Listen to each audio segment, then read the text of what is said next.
4875, good night now. Sunman 518, taxi across runway 24 left, contact ground point 65 when off. February the 1st, 1991. Los Angeles International Airport, LAX. 246 heading 270, contact Los Angeles departure. Thank you, USAir 1493, you're cleared to land 24 left. Cleared to land, 24 left, 1493. Traveling at 240 kilometers per hour, USAir Flight 1493 descends towards runway 24 left. What the hell? I pointed to the aircraft and yelled, USAir is crashing. The aircraft was fully engulfed in flames. But the full scope of this tragedy is far greater than anyone can imagine. Mayday, Mayday.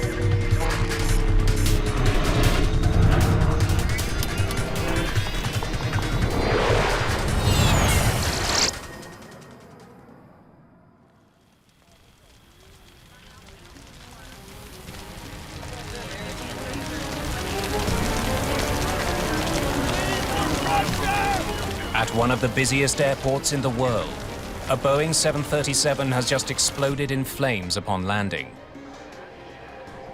I think the thought process in the tower was, it was 1991, it was one of the first nights of the first Gulf War. And I think the thing that was foremost in our mind was maybe it was a bomb that went off on the aircraft. As firefighters bring the blaze under control, rescuers begin searching for survivors. About 5 minutes after the incident occurred, we got a call from an emergency vehicle. Amid the wreckage, they have made an alarming discovery. One that forces everyone involved to re-examine every detail of the last 15 minutes.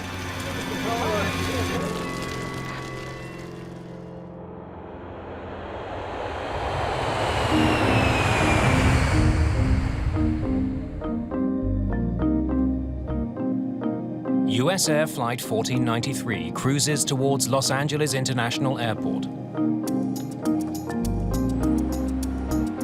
LAX is a central hub for international travelers.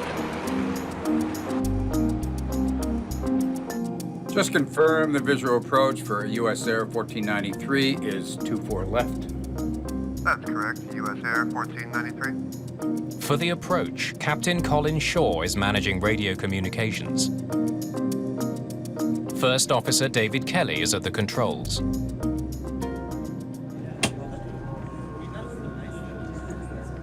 With 89 passengers on board, the flight isn't quite full. Well, I'd been on a business trip to Columbus, Ohio. I went from the business meetings to Columbus Airport and got on a USAir flight that was nonstop to Los Angeles. I planned a lot of good things and good times for that weekend. USAir 1493. Expedite your descent through 4000 as much as practical, if you would. There will be traffic pass above you on the south side. As the Boeing 737 nears Los Angeles, the approach controller tells the pilots to make a quick descent. They will need to stay clear of a flight passing above them. Okay, I'll expedite through 4. USAir 1493. Landing at LAX can be a challenge for pilots. The airspace around the airport is often thick with traffic. On average, a plane arrives or departs every 50 seconds. Each of its 4 runways handles both takeoffs and landings. Taxiways intersect the runways at dozens of locations. The airport can be a maze of stops and starts for pilots following instructions issued by controllers. 737, turn right 010, intercept 4A. You got the left side in sight? Yeah. We're out of 4.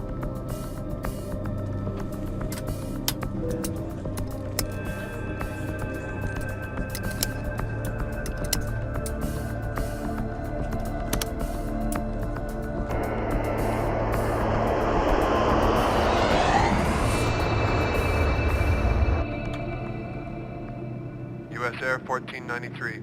Thanks for your help. Contact Los Angeles Tower 133.9. Good night.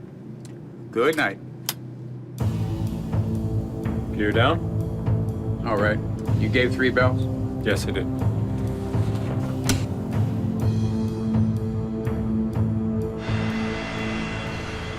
Perched 12 stories above the ground, tower controllers have a hawk's eye view of traffic coming and going from the airport. It was a busy night. There was a lot of airplanes. We had numerous arrivals and departures during that time of the night, so it was a typical day. Elliot Brann is the clearance delivery controller. The primary duties of the clearance delivery controller is issuing the routes of flight and the flight plans to the pilots as they come out of the computer. A flight strip is printed out, so you get a piece of paper with the call sign, type aircraft, route of flight. I issue the clearance to the pilot, and then I pass the strips, the flight information, to the next controller. Brann shares flight information with 4 other controllers. 2 ground controllers who handle planes moving between the gates and the runways, and 2 local controllers who are responsible for planes taking off and landing. Tonight, local controller Robin Washer is overseeing the 2 north runways at LAX, 24 left and 24 right. She uses the flight strips to keep track of flights departing and arriving. USAir 23 taxiing to position and hold runway 24 left. Position and hold 24 left. USAir 23. 246, you still holding short of 47? 46 affirmative. All right, you're next. Skywest 569, taxi up and hold short of runway 24 left. Roger, hold short.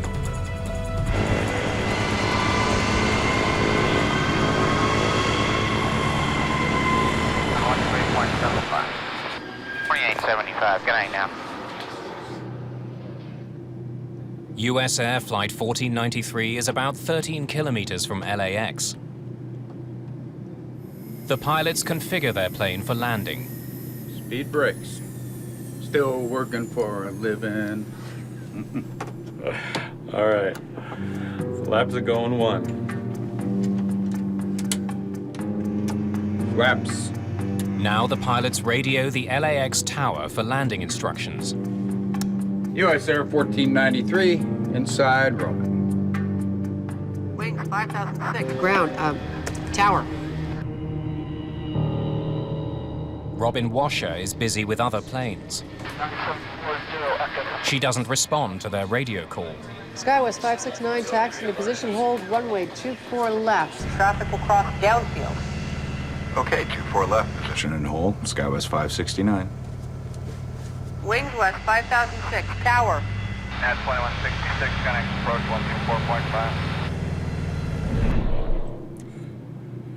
124.5. 30, green lights to 10. Gear. Flaps. Landing clearance remains. Just 6 kilometers from the airport, the USAir jet still doesn't have the okay to land.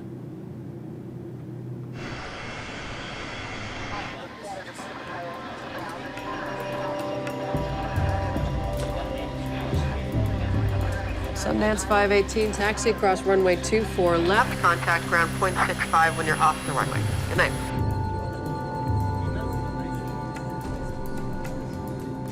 Captain Shaw contacts the tower for the 2nd time in less than a minute. He needs Washer's permission to land. USAir 1493 for the left side. 24 left. 246, heading 270, contact Los Angeles departure. Good night. But she's still focused on other planes. Out of 1,000 feet. Flight 1493 is now 1 minute from the runway. It's what pilots call short final.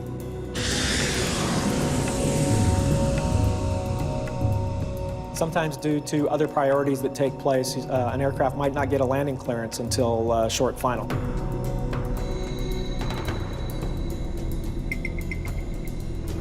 Thank you, USAir 1493, you're cleared to land. 24 left. Cleared to land. 24 left. 1493.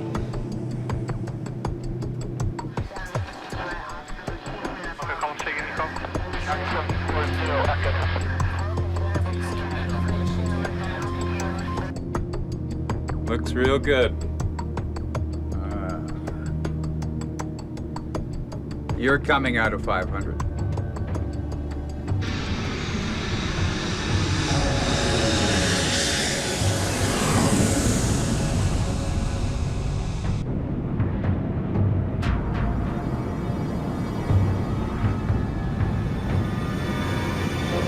What the hell?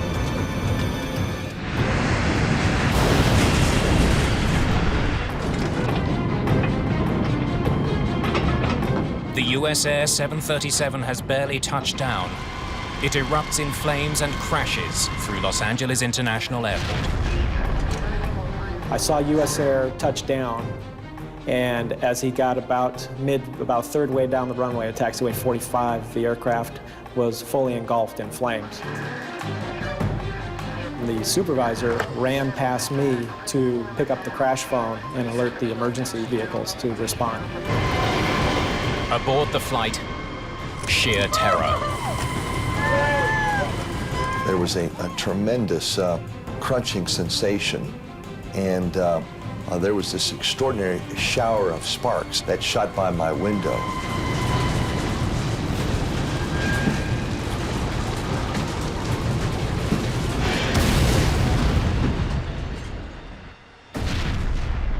Good God. Rosa Reynoso is a plainclothes officer with the airport police. We see the aircraft engulfed in fire. My partner and I were probably about 500 yards from it. Alert 33, runway 24 out. Affirmative, alert 33. The initial moments were very scary, very chaotic. I remember just thinking to myself, oh God, please get some more people out here. Get me fire, get me officers, get me somebody, because this is not good. In the tower, there's no time to dwell on what's happened. Other aircraft are still coming in to land. Controllers must direct them to safety. Wings west 5212. Winds 240 at 8. You are cleared to land. Runway 24 right. Use caution. We just had an aircraft go off the runway in flames.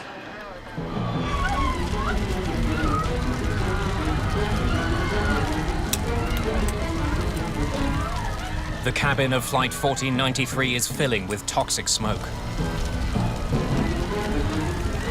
Some passengers rush to a door at the rear of the plane. I probably got 7 or 8 rows down the aisle, and then I encountered a cluster of passengers standing in the aisle, not moving. I thought to myself, there must be an opening in the front of the plane that allowed for this tremendous quantity of smoke to roll into the plane so quickly. And so I stumbled forward to the cockpit area, and there was tremendous fire on both sides of the plane. I said to myself, my gosh, there's no way you're going to get out of this airplane, David. You're trapped. Outside, some have escaped the plane. Rosa Reynoso is the first emergency responder to arrive at the scene. The fire was intense. It was very, very hot. I mean, almost singeing us. She needs to act fast to help passengers away from the burning wreckage. The passengers are trying to escape the plane from the emergency exit doors. However, the fire had engulfed the doors, so some of the people that were fine jumped out of the plane and into the fire. More emergency personnel arrive within minutes. Most passengers are jumping out of that door. Some people were on fire. Some of them were scratched, cut up. Some of them had broken legs. It was pretty traumatic. And I think you just start operating on knowing that you have to do the right thing and try and save these people. David Koch is still inside. I suddenly saw a crack of light, and my God, it was a miracle. The crack opened up, and I suddenly realized that I had opened the galley door. But now he faces another hurdle. He can't even see the ground through the fire and smoke. And I said to myself, what the hell, and jumped out. I landed on the ground and then started crawling on my hands and knees away from the airplane. I had a great sense of guilt. Why did I not go back into the airplane and say, follow me? And I think if I'd gone back into the cabin, I might have passed out and fallen on the floor and died. And that's how I've come to terms with the fact that I got out but didn't help anybody else out.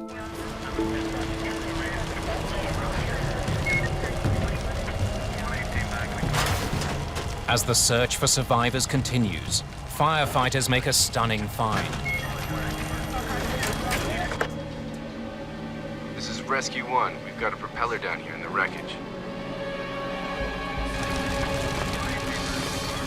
The discovery of a propeller has horrifying implications. There's 2 planes down here.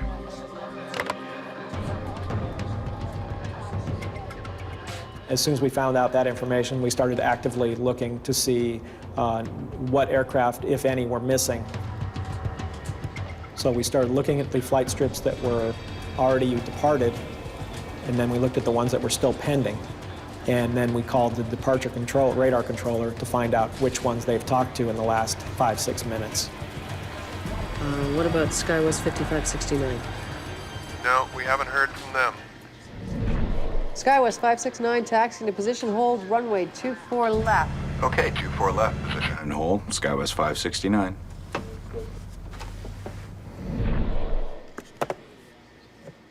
Staff can account for all of the aircraft except for SkyWest 5569, a Fairchild Metroliner bound for Palmdale, California.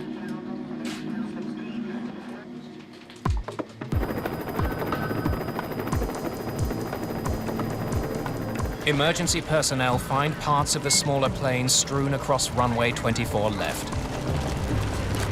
There were 12 people on board the flight.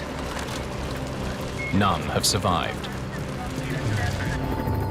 What's left of their plane is crushed between USAir 1493 and an abandoned building near the runway. My first thought was, oh my God, there was someone else under there, and we didn't even realize it.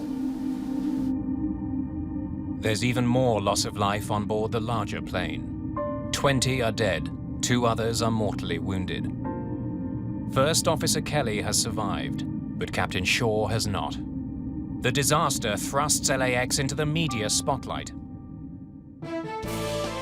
America's runways, according to the nation's pilots, the most dangerous part of the flight. In the months and years leading up to the crash, increasing traffic was becoming a safety concern at Los Angeles International Airport.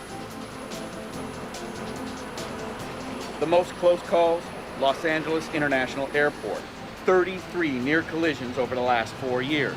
That's 1 every month and a half. The accident confirms safety issues need to be addressed.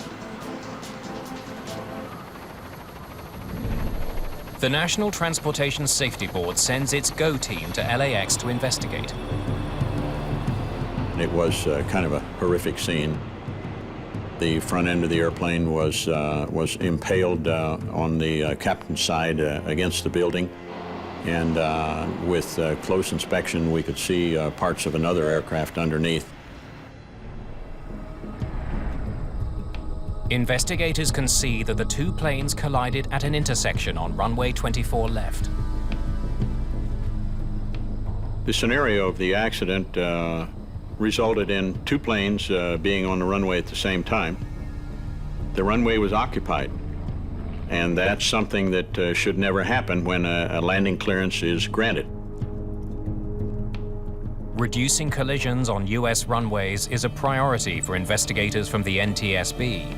We had runway incursions on the most wanted list from 1990 here at the Safety Board, and it's a major concern for the whole industry. A runway incursion is simply when an inappropriate object is out on a runway that's going to be used for a takeoff or landing. Some of the world's worst airline disasters have taken place on runways. In March 1977, on the island of Tenerife, 583 people died when two Boeing 747s collided on the runway. In January 1990, a Beechcraft King Air 100 was struck by a Boeing 727 attempting to land in Atlanta. Later that year in Detroit, another Boeing 727 smashed straight into a DC-9 carrying 44 people. Runway incursions occur due to some failure in the existing system. Something has happened. Some directive has not been followed. Some inattention is present in the scenario of a runway incursion. Which one of these planes was cleared for 24 left? Investigators need to find out why there were two planes on runway 24 left at the same time. One of the principal objectives was to immediately see if we could find out what error had taken place that would allow that situation to occur. Part of that answer may lie in the wreckage. But 24 hours after the crash, the investigation is at a near standstill. There's too much fuel on board the 737. Crawling through the wreckage would be dangerous. The aircraft had about 6,000 pounds, maybe 1,000 gallons of fuel on board. How long is this going to take? The Saturday was spent defueling the aircraft, and that's a very slow process. That took almost all day before the fire department could declare that the scene was safe. With airplane parts littering the airport, LAX is running at half capacity. 2 of the 4 runways are shut down. That's causing chaos for travelers.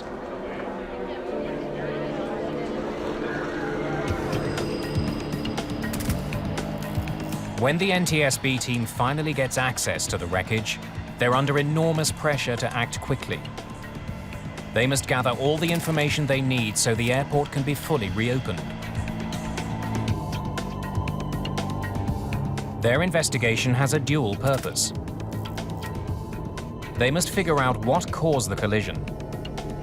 They also want to know why so many passengers got trapped and died in the burning aircraft. We're not sure what went on. We don't have a recording of it, but there were some altercations with people trying to get ahead of other people. Making matters worse, one of the emergency exit doors is inside the plane, partially blocking the exit. If you follow the instructions on the card, the exit card, it will tell you to throw that exit out. This did not take place, so the right over-the-wing exit was, I would say, partially obstructed by that large hatch.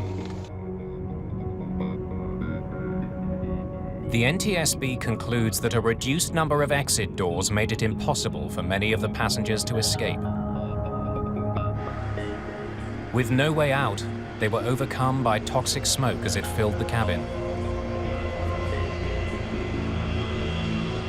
While some investigators analyze wreckage at the crash site, others focus on air traffic control. Well, first and foremost, we look at the communications, then we also look at the procedures within the facility and how those are applied, and were they indeed followed. To learn more, the NTSB collects the audio tapes of the controller's communications with the planes. Investigators wonder what instructions were given to the pilots in the moments leading up to the crash. They also want to know what the flight crews were saying during those crucial seconds. Did the pilots follow their instructions?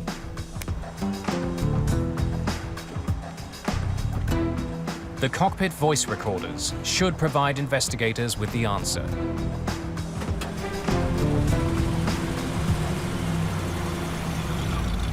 But then Bob McIntosh gets some bad news about the SkyWest Metroliner. No voice recorder. Great. We recognized, looking at the onboard equipment, that SkyWest 569 did not have a CVR flight recorder installed. And that was disappointing to us. At the time of the crash, commuter planes were not required to carry cockpit voice recorders.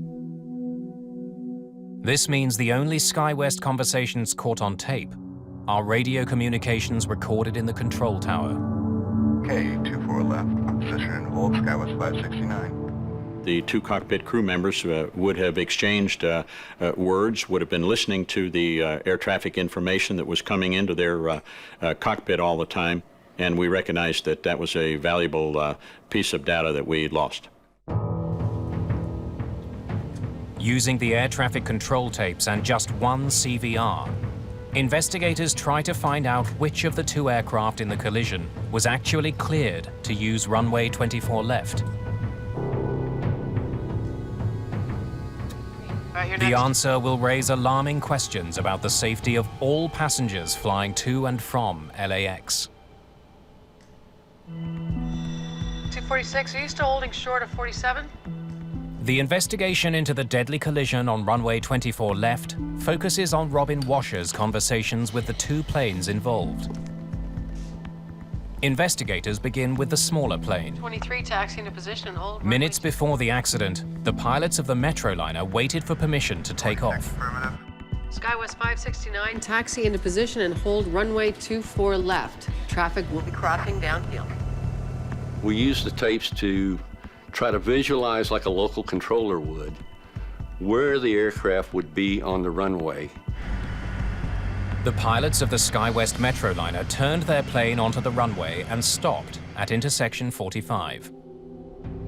They had to wait for another plane to cross the runway downfield. Okay, 24 left, position and hold, SkyWest 569. Okay. Stop her right there. From the air traffic control tapes, the NTSB can tell that the pilots of the Metroliner followed all their instructions correctly. All right, let's keep going. Responsibility for the accident must lie elsewhere. Investigators probe the tapes further.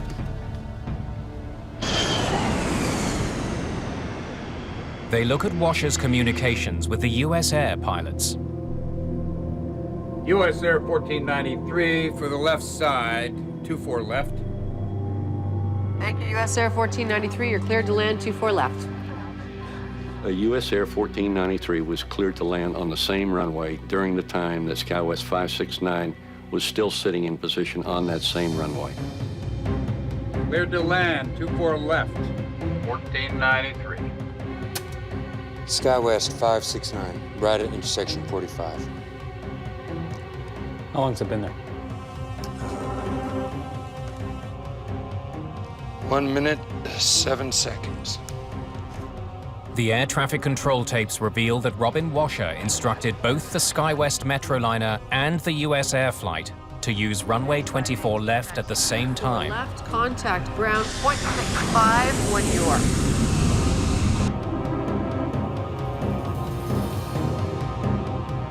What the hell?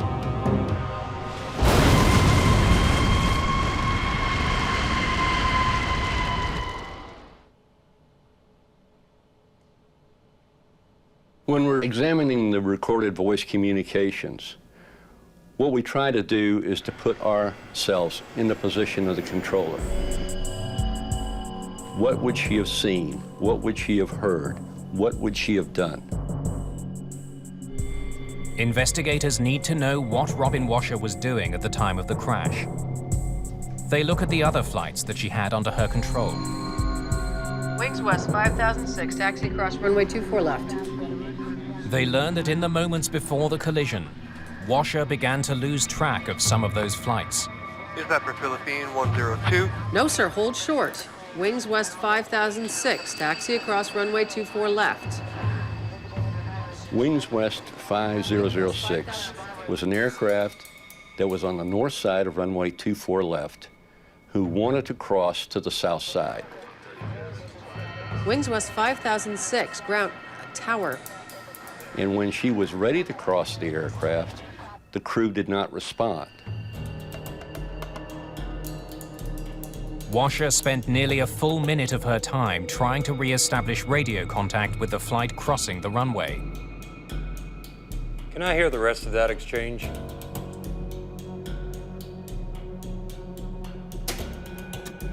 Wings West 5006, on frequency again. Change radio. Sorry about that.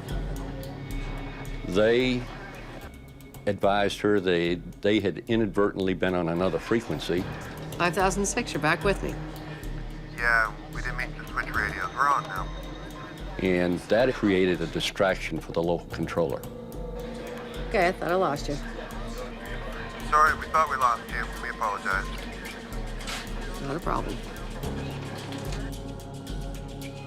But investigators discover that that flight wasn't the only aircraft Robin Washer was fixated on in the moments before the crash. Tower Wings West 5072 is ready for takeoff. Wings West 5072? With USAir 1493 less than a minute from touchdown, Washer hears from another Wings West aircraft, Flight 5072. When Wings West 5072 called to say that he was ready for departure, it was obvious to us that she didn't understand who this aircraft was. Wings West 5072, are you at 47 or full length? We're at full length. Okay, hold short. Roger, holding short.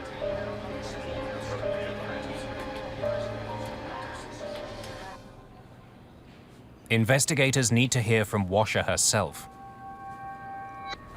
I couldn't find the flight progress strip.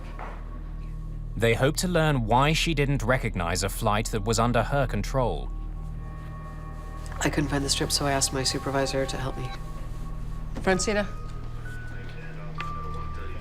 I need a strip for Wings West 5072. She explains that as the pilots of the Metroliner waited on the runway for permission to take off, she was searching for another flight's progress strip. Before she could get back on track, USAir Flight 1493 crashed into the back of the Metroliner. What the hell?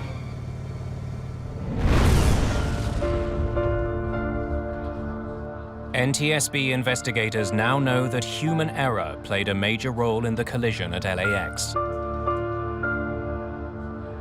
Remarkably, when she cleared the USAir flight to land, Robin Washer simply forgot about the Metroliner waiting on the runway. This situation that occurred is a situation that no controller wants to go through. You train your whole career for this not to happen. And when it does happen, it's, you can't even describe the feelings that you go through. A situation like this could potentially happen to anybody. We are all human. After the accident, Washer left her job at LAX and never worked as an air traffic controller again. But investigators believe there are likely more causes to this accident than one person's fatal error. Anytime that you do an investigation, it's easy to point the blame at one individual. What you want to do is to say, why did this occur, and what can we do to prevent a reoccurrence? Answers to those questions begin to emerge as the NTSB examines the daily routine in the control tower in the weeks before the accident. It was one of those, you don't know you have a problem until you have a problem. It turns out another disaster was narrowly averted 7 months before the collision. A landing DC-10 flew just over an Airbus waiting on the runway to take off at LAX. Los Angeles Airport has always been known as one of the #1 runway incursion airports in the system, and changes were overdue. Controllers at LAX produced documentation showing that immediately after that close call, they alerted officials that the control tower was understaffed. They also explained that regions around the northern runways were invisible to controllers because their view was blocked by a light tower.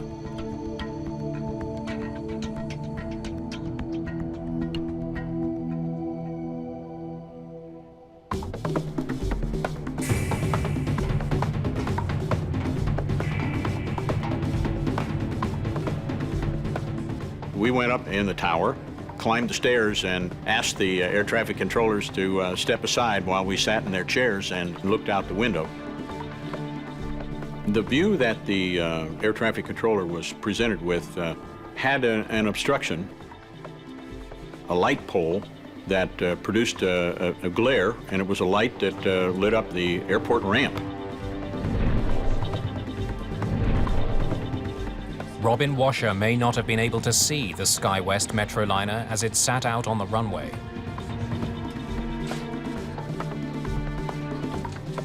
NTSB investigators look at other tools she could have used to detect the forgotten plane. The surface radar is generally used during periods of low visibility.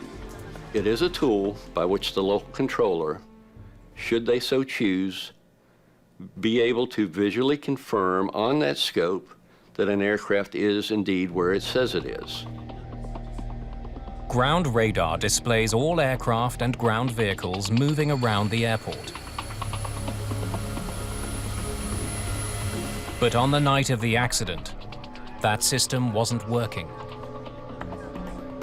You're holding short, is that correct, sir? Yes, ma'am, we're holding short. It was in constant out of service, in service, out of service, in service, and gave the management a lot of trouble. The system was not very reliable, and we did lodge complaints to have it fixed and to upgrade the system as soon as we could. Investigators learned that just 4 days before the accident, officials at LAX had formally asked the FAA to treat the failing ground radar with the highest priority. The radar drive and some of the drive mechanism had some ring gears and spur gears that they had to go to machine shops and literally make that part because it would wear out on a regular basis trying to rotate the antenna.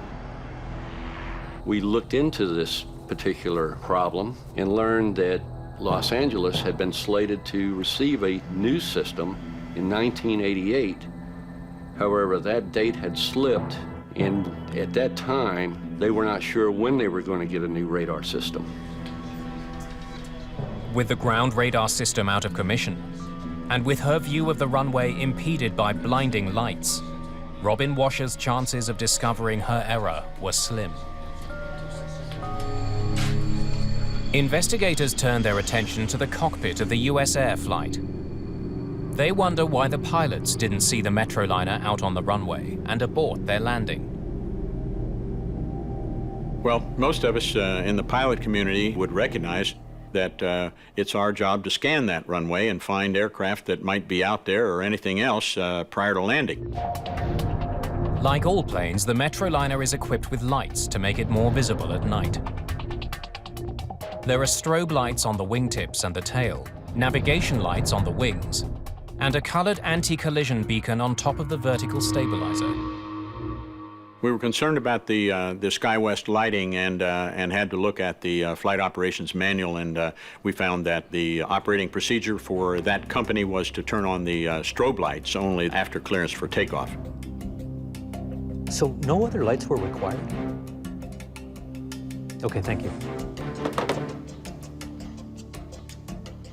The Metroliner wasn't yet cleared for takeoff, so the only lights that would have been lit while it waited on the runway were the navigation lights on the wings and tail, and the anti-collision beacon on the tail. NTSB investigators then use a helicopter to put themselves in the position of the USAir pilots as they were making the approach to runway 24 left. We went up and we actually flew that final approach. in order to verify what we thought might be the condition of obscuration. They positioned a Metroliner on the runway in the same spot where the collision occurred. And sure enough, we could not see that aircraft parked out there at spot 45 and 47. You just couldn't see it. Looks real good. The investigation determines the lights on the Metroliner were the same color and brightness as the runway lights. The plane may have been all but invisible to the pilots of USAir 1493. You're coming out of 500. The anti-collision beacon in particular would have been lost in a sea of lights.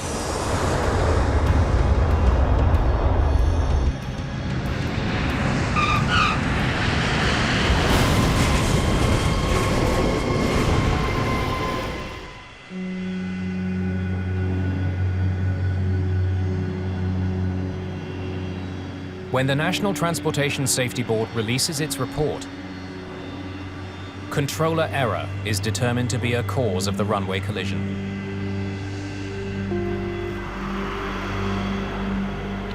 We're in the business of determining why something happened. You may call it a cause or causes or contributing factors, but our job ends when the next accident is prevented. Preventing accidents on the runways of LAX would prove to be a much greater challenge than investigators could imagine.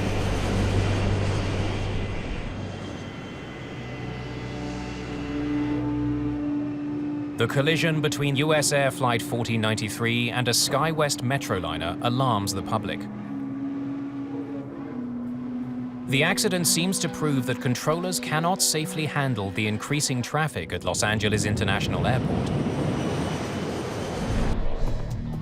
The NTSB investigation points to Robin Washer's failure to maintain awareness of the flights under her control as one cause of the accident. But the report also points to a failing system in the air traffic control facilities at LAX. In the months and years following the accident, improvements are made to air traffic facilities in an attempt to make the airport a safer place. The failing ground radar system is finally replaced with a newer model. Today at Los Angeles Tower, we have the newest system out there. Each arrival or departure they're taxiing on the taxiways or on the runways have a call sign and type aircraft associated with it, so you have positive identification of all aircraft at all times. New policies governing the way flight progress strips are handled in the tower are put in place. Ground controllers now organize the strips before they make their way to the local controller. The extra set of eyes reduces the local controller's workload. 5 years after the crash, a new air traffic control tower is built at LAX.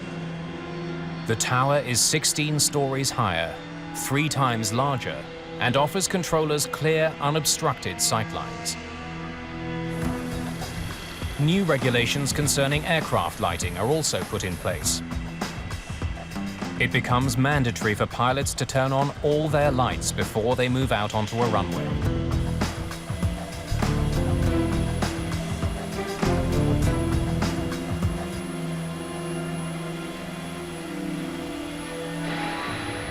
But despite the improvements, the rate of runway incursions at LAX only goes up.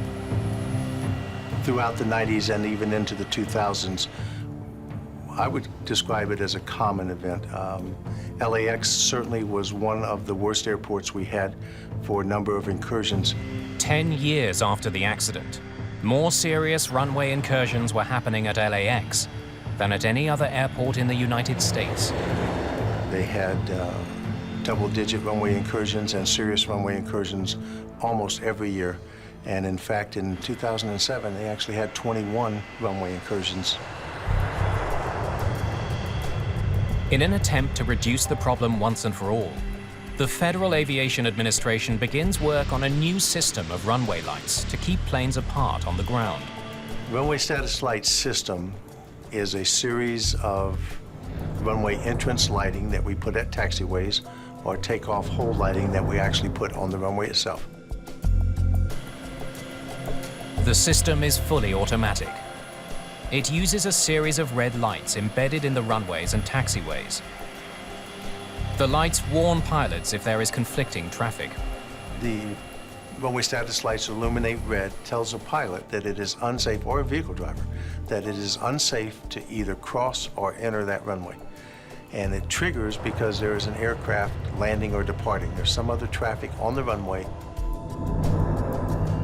The runway status light seems to be one of the most effective systems we have for preventing runway incursions, and certainly the serious runway incursions. In April 2009, the technology was installed at Los Angeles International Airport. Prototypes of the system have also been installed at Dallas-Fort Worth and San Diego. By 2011, runway status lights will be a key feature at dozens of airports across the United States. The equipment we're using at Los Angeles Tower today is much better than the equipment that we used back in 1991.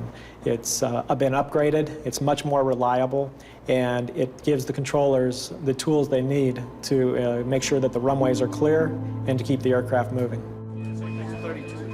Though new technology can never guarantee 100% safety, the improvements at LAX have restored public confidence in the airport, even among those who survived Flight 1493. I spent a couple of days in intensive care at a local hospital, and I had nightmares, by the way, following my release from the hospital for quite a number of days. But I'm doing fine now. I have no problem with getting on airplanes and flying, and I've got great confidence in the airline system.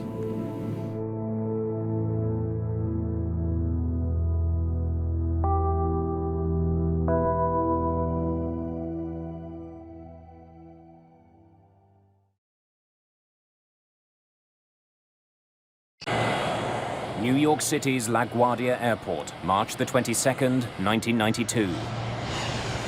A commuter plane with 51 people on board tries to lift off the runway.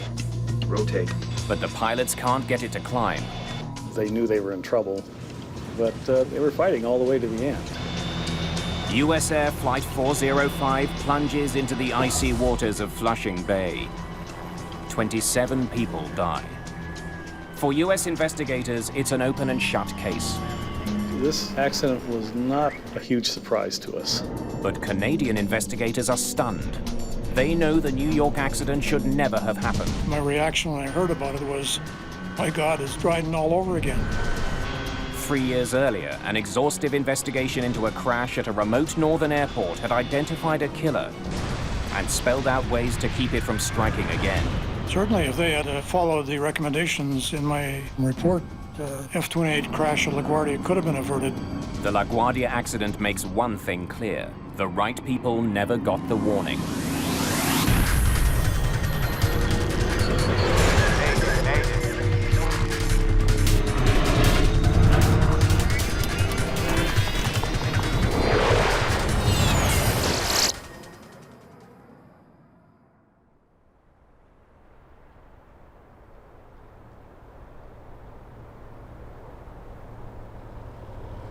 March the 10th, 1989. It's 11:39 a.m. at Dryden, Ontario's airport. Light snow falls as Air Ontario Flight 1363 stops in the remote northern community on its way from Thunder Bay to Winnipeg. The passengers stay on board while the plane is refueled.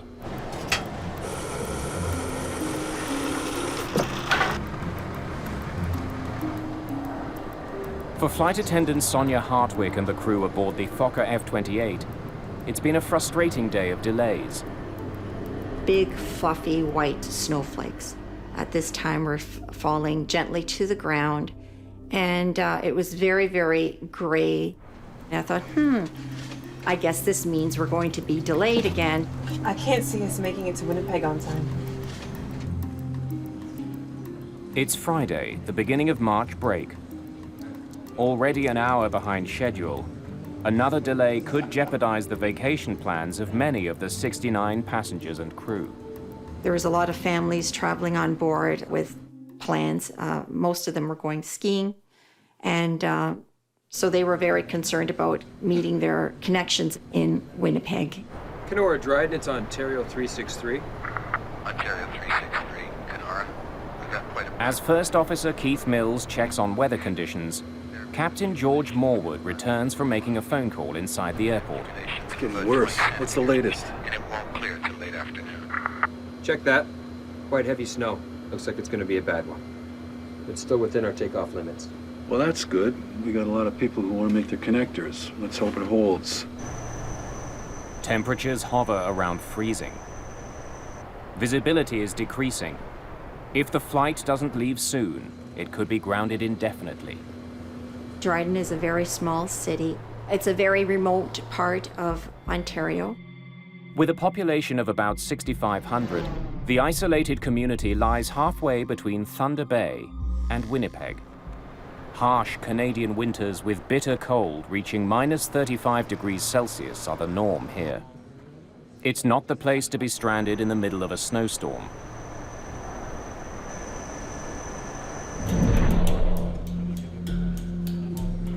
Royal Canadian Mounted Police Officer Don Crawshaw and his partner are escorting a prisoner to Winnipeg. When we did a criminal check on the prisoner before we left, he came up as a violent person. So two of us have to go with him. He was wanted in Banff on a fraud charge, and that's what he was being brought back to Alberta for. Okay, no smoking and seatbelts. On. Instruments. Synced. Cross-check. Captain Morwood uses the power of engine number 2, already running, to fire engine number 1. Morwood and Mills are both highly experienced pilots. However, they've each flown fewer than 100 hours in the Fokker F-28. The multi-million-dollar aircraft is the first Air Ontario jet to serve the remote Northern Ontario region. 24 minutes after landing in Dryden, Flight 1363 is ready to leave. Inform Kenora, we're rolling. We're fired up, taxiing for departure, requesting Airways to Winnipeg. Hang on a sec, guys. Is there a chance that plane can hold? We're having some bad weather up here. An approaching aircraft's urgent request to land Unbelievable. gives Captain Morwood little choice. He delays takeoff. Okay, 363 is holding short of the active. We are going to be a few moments until a small plane lands safely. We're sorry, folks. This just isn't our day. In the 2 years that I had flown with Air Ontario, I'd never come across anything like this before.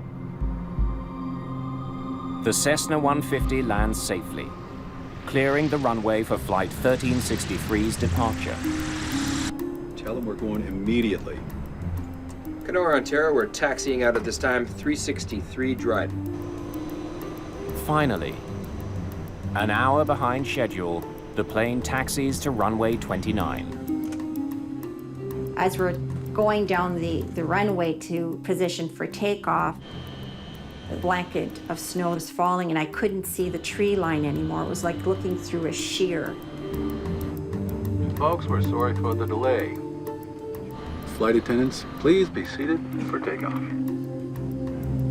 At 12:09 p.m., Flight 1363 is ready for takeoff. Advise Kenora, we're ready to proceed. And Kenora Dryden, Ontario 363 is about to roll 29 at Dryden. Ontario 363, Kenora, roger. Captain Morwood performs a brief engine run-up, heating the engines to rid them of any accumulated snow and ice. Then he begins his roll down the runway. When we're taking off, I'm usually very quiet and focused, meticulously going through a checklist in my own mind. What would I do in the case of an emergency? E1. The F-28 reaches its takeoff speed. Rotate. 80 knots.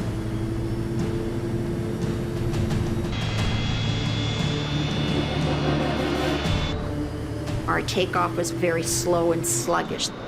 like a slow, sluggish person running up a hill. Clearly, there's something wrong. The F-28 struggles to get airborne. We cleared the trees. The plane started shaking. I thought, oh my God, we're gonna crash. That's when all hell broke loose. If you can equate to being in a Mixmaster, that's what the plane felt like at the time. There's this dip to the left and then dip to the right. The pilot's trying to get this plane up. Then all of a sudden there was a power burst. The plane seemed to stabilize itself. You could feel that the pilot's trying to get control of it. But a few seconds later, it became a Mixmaster again. I yelled out, emergency, grab your ankles, get your heads down. Grab your ankles, get your heads down! And I kept yelling that, and then I assumed my brace position. You could hear people screaming and yelling. There's loud, horrible sounds. We are clearly crashing. The pilots are helpless. 49 seconds after lifting off, Air Ontario Flight 1363 crash lands in the bush, 950 meters west of runway 29.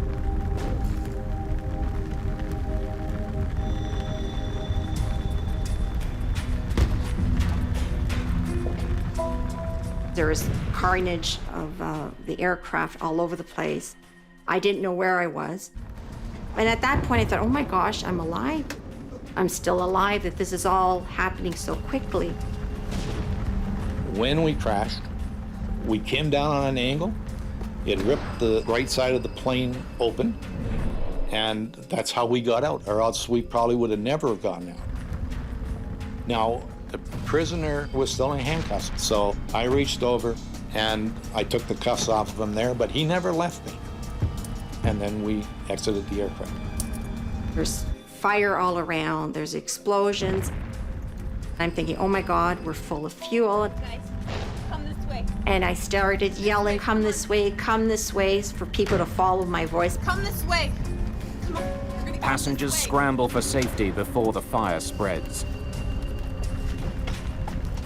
45 people survived the accident, but 24 people do not, including Captain Morwood and First Officer Mills.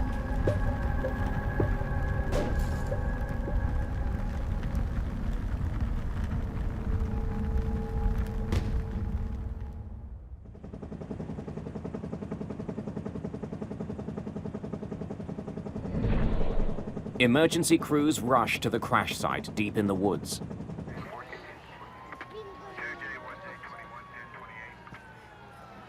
The injured are taken to hospital in Dryden. I was very concerned because I kept looking at the wing all the time. I thought it was a lot of snow. Well, I didn't notice anything wrong going down the runway. Like I said, it was just when we started hitting the trees, I knew there was something wrong.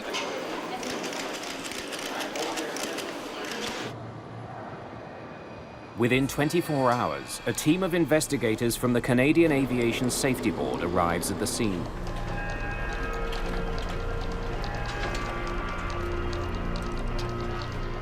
You're going there, hopefully with the idea that you can find out what happened, why it happened, and how do you prevent it from happening in the future. We walked the entire path of the airplane to the threshold of the runway, and then we walked the flight path of the airplane right to the crash site. That was the first thing that I did. I wanted to document what I was seeing by photographing. When you walk in on an accident site like that, there are two things that overwhelm you. The smell of aviation jet fuel and the smell of death.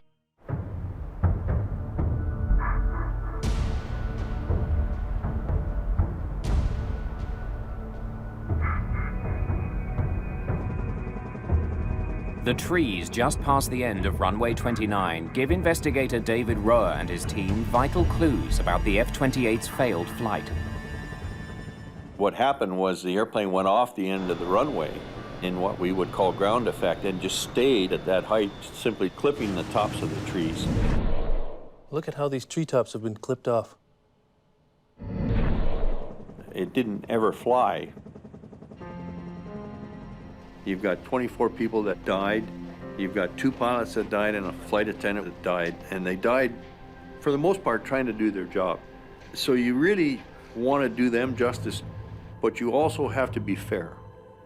And if there were mistakes made, mistakes have to be fixed. From the rear of the fuselage, investigators recover the F-28's 2 black boxes, the flight data recorder and the cockpit voice recorder.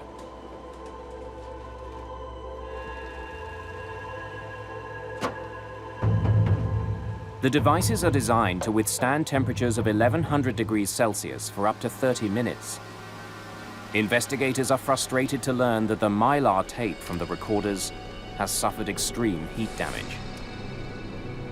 It's estimated the black boxes were scorched by an 1100-degree inferno for at least 90 minutes, far beyond their limit. The data is unrecoverable. That was a big blow to us because now you have to try and gather information and try and establish that it's factual by independent routes. We were just about to leave Thunder Bay and they gave us 10 new passengers. Investigators must now rely heavily on eyewitness reports to reconstruct the events leading up to the doomed takeoff. They learned that the F-28 began its day in Winnipeg and was scheduled to fly a return route to Thunder Bay and back with a stopover in Dryden. But in Thunder Bay, plans changed. The cancellation of another flight forced the crew to pick up 10 additional passengers. And when they did their calculations, they realized that we were overloaded and something had to come off. All right, let's offload some fuel then.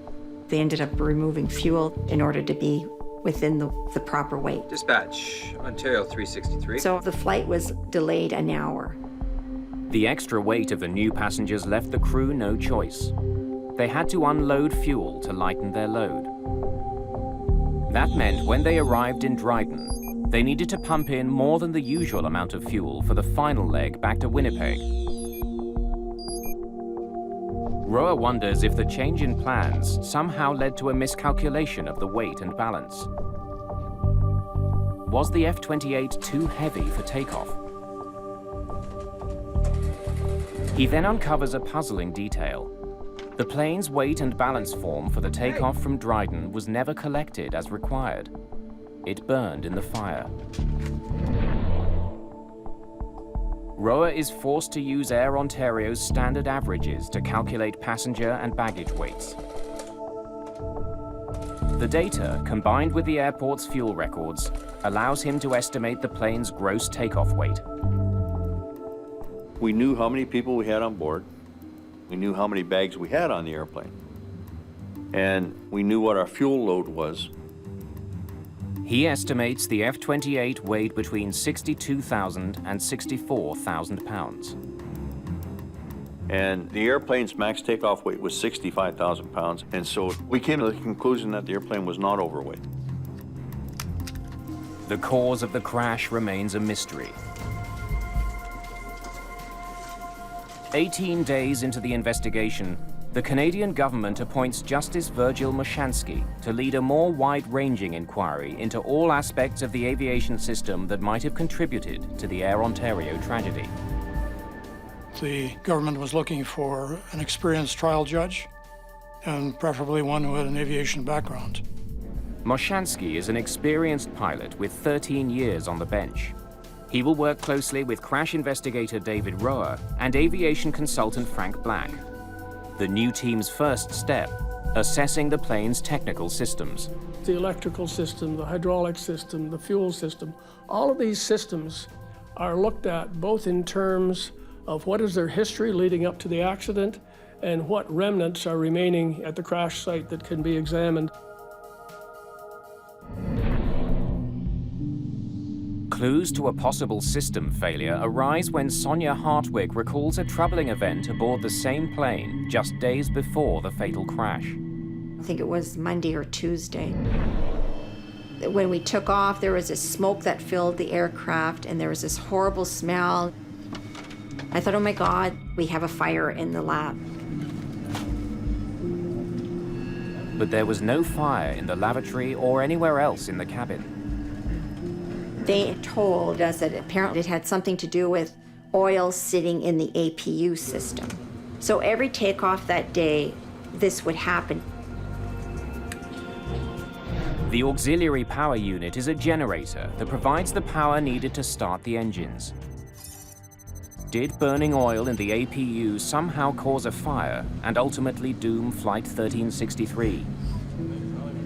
Roa searches the week's journey log for any mention of the auxiliary power unit. He makes a surprising discovery. The APU wasn't working on the day of the crash. It couldn't possibly have caused the fire. But the inoperative power unit may still have played a role in the tragedy. Investigators learned that it forced the crew to make a risky decision in Dryden. We're onto the connectors. Let's hope it holds. Normally, the captain would rely on the APU to restart his engines after shutting them both down for refueling.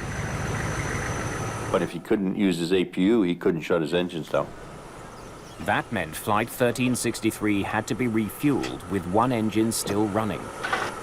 Captain Morwood is in a situation where he's got to hot refuel with passengers on board the aircraft. He's got to keep an engine running to refuel the airplane.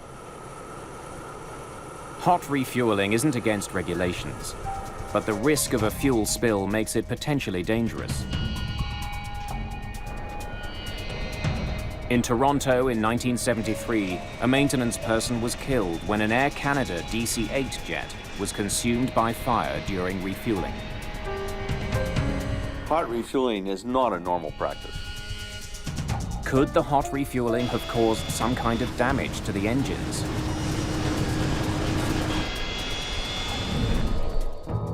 The Dryden Airport manager, a former military pilot, suspects there was trouble with the plane's engines. He tells Roa he saw the takeoff from his office and heard a sharp, explosive noise just as it disappeared from view. To him, it signified a flameout or engine failure.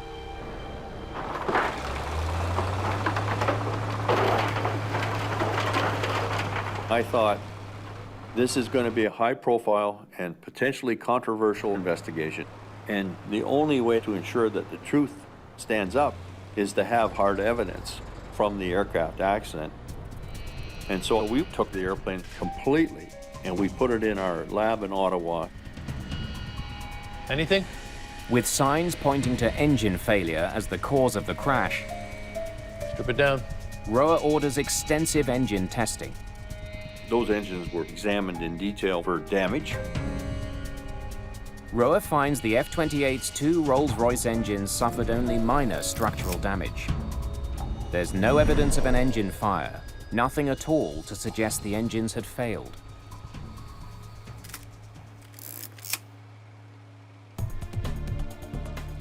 With little physical evidence to explain the failed takeoff, investigators are back to square one.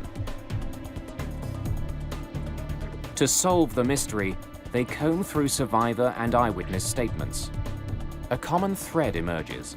They said in their witness statements there was snow and ice on the wings when the airplane attempted to take off.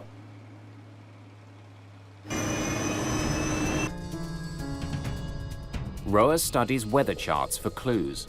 We had very good meteorological information. The charts show that during the half hour the F-28 was on the ground at Dryden Airport, visibility shrank from 4 kilometers to less than 1 kilometer because of the snowstorm. And though we may find other reasons, for sure, snow and ice on the wings was a factor in this accident. Sonia Hartwig tells investigators about an unusual sight during takeoff. As we took off, I noticed that the wings just became a solid sheen of gray, shiny ice. Investigators consult the F-28's manuals to study its anti-icing systems. They find that only the wing's leading edges are protected. The aircraft had heated leading edges on the wings. I wonder if the anti-icing system was working. And the heat was provided by bleed air from the compressors on the engine. They found the valves that allow the compressed air access to the leading edges. And they tested the valve to see if it functioned, and it did. The anti-icing system was working. But since it only heats the leading edge, it likely didn't clear ice that formed on the surface of Flight 1363's wings. Investigators suspect that snow and ice buildup, what experts call wing contamination, may have played a major role in the crash. To verify that suspicion, Roa and his team meet with engineers from Fokker. Thanks for coming. Curious to see what you have. Jack Van Hengst, who was the chief engineer, had extensive aerodynamic studies and data on the effects of contamination on an F-28 airplane. Fokker engineers have run simulations of the crash. They were able to get some very good data in terms of the performance of the airplane, simulating the type of loads, temperatures, etc., that the Dryden aircraft would have been exposed to. Investigators make a crucial discovery about the design of the F-28. Because of the angle of the wings, a very small amount of ice makes the plane susceptible to stalling. They concluded that even the most minute bit of contamination on the wing would disrupt the airflow and cause a loss of lift. Well, that answers a lot of questions. The simulations support what witnesses saw. It just barely got airborne, dropping wings, losing lift, and then hitting trees, decelerating to the point where it broke up. Investigators are now certain that contaminated wings caused the crash. But what's still unclear is why the plane was not de-iced before takeoff. Almost all airports in cold climates, including Dryden, are equipped with the technology to remove ice from a plane. But Captain Morwood never requested de-icing. It's getting worse. What's the latest?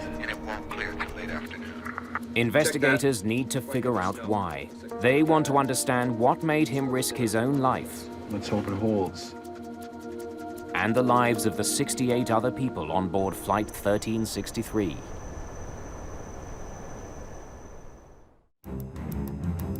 Investigators dig through Captain George Morwood's flight records and work history. They interview crew members, searching for clues to his behavior. Captain Morwood was a very professional, very old-school pilot. He had his view on how things should be done properly and what his definition of proper and professional would be. He also was very concerned about his passengers. He enjoyed making sure that they got on their flights on time and got to their destinations on time. You know, Air Ontario was a growing company. It was their first foray into the jet operations. I'm sure that there were many things that Captain Morwood would have thought in his own mind, this is not how he would do it. And I'm sure at times he probably let the superiors know that. Morwood's history shows he's delayed and cancelled flights in the past because of icing concerns. Roa is stumped. Why didn't he request de-icing in Dryden? Another pilot who was at Dryden Airport that day provides part of the answer. He heard Morwood on the phone to Air Ontario. That is what I have been trying to tell you. He was very frustrated, and he was really concerned about his passengers. Morwood complained to the off-duty pilot about the company. These guys. You want to guess my weight before I left Thunder Bay? 66 and change. I had to offload fuel. Now that... Right, so now what am I supposed to do? No.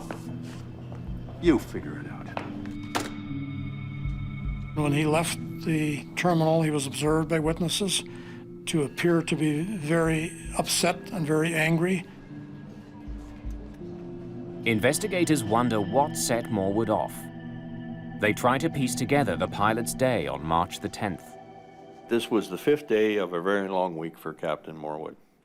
And he was the next day leaving with his family on a ski vacation.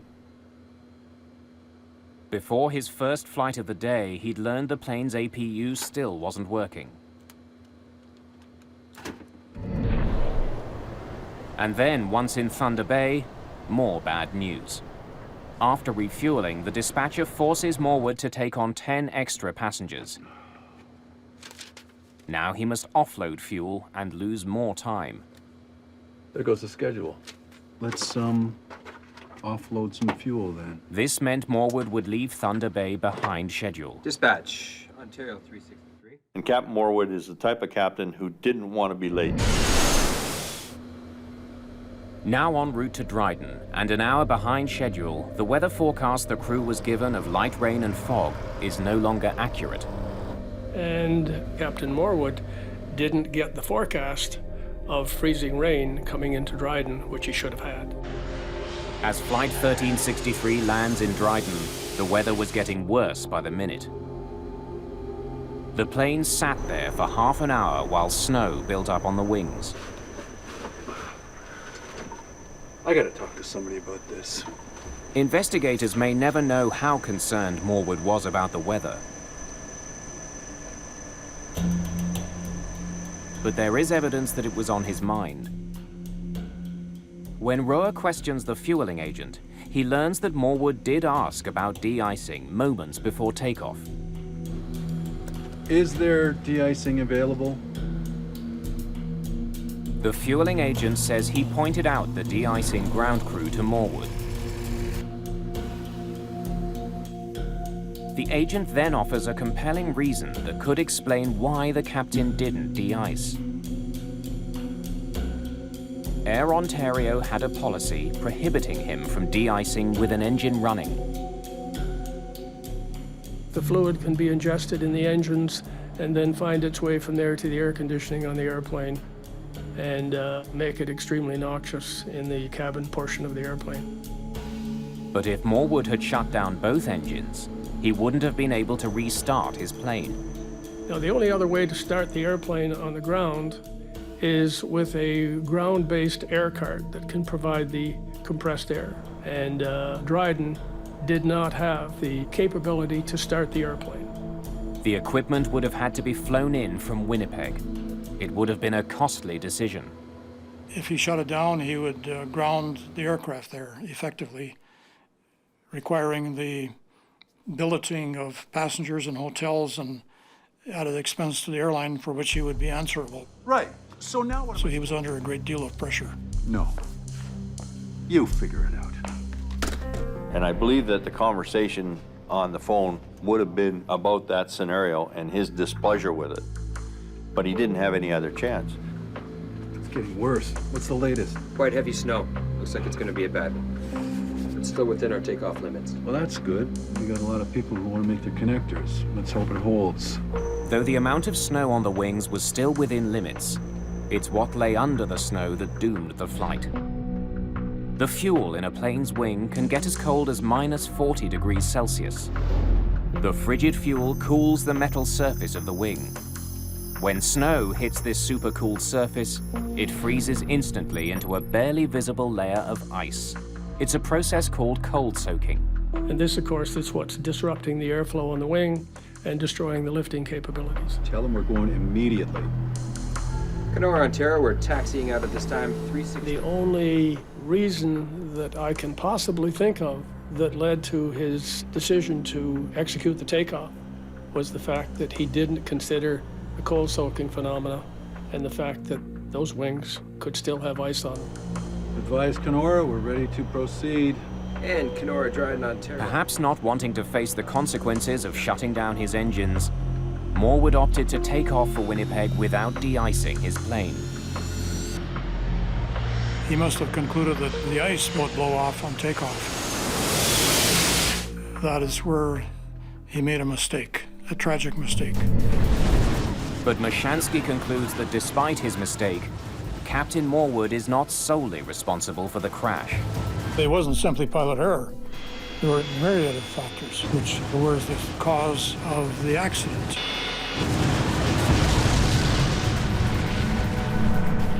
One of the most important factors, Air Ontario's decision to let the plane fly with a broken APU. They were deferring a lot of the maintenance that should have been done because of a shortage of parts.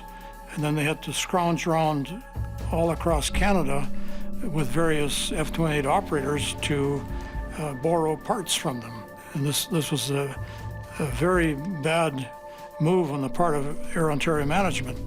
The investigation determines that by cutting corners and focusing too much on the bottom line, the airline was putting all their passengers and employees at risk. Because the F-28s were new to Air Ontario, there was this urgency to get one crew off and get the next crew on flying. This urgency to have them in the air producing money. I came to the conclusion after a lot of thought about this accident that there were a lot of other hands on those throttles, pushing those throttles forward. There were a lot of people that were involved in the sequence of events that led to this tragic outcome. This was a preventable accident, but everything conspired against the pilots. I gotta talk to somebody about this. Because Air Ontario management did not have a safety culture. And you have to have a safety culture from the top management down.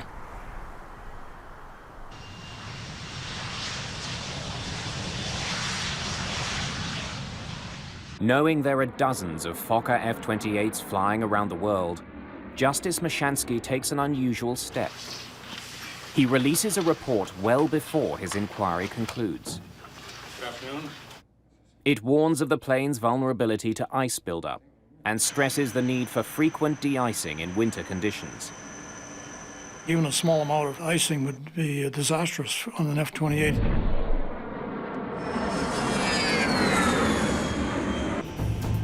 But 15 months later, it becomes clear that Mashansky's warnings have not been heard. USAir Flight 405 is preparing to fly from New York to Cleveland on March the 22nd, 1992. The plane is a Fokker F-28, and it's snowing. It's 1 degree below freezing. At 9 p.m., the jet is being de-iced for a second time since its arrival from Florida. In the past hour, an inch of snow has fallen and shows no signs of stopping. USAir 405, clear to taxi runway 13. The crew prepares for takeoff. Flight 405 is an hour and 45 minutes behind schedule when Captain Wallace Majeur starts taxiing to runway 13. Then, unexpectedly, USAir 405, turn left into full short of Echo.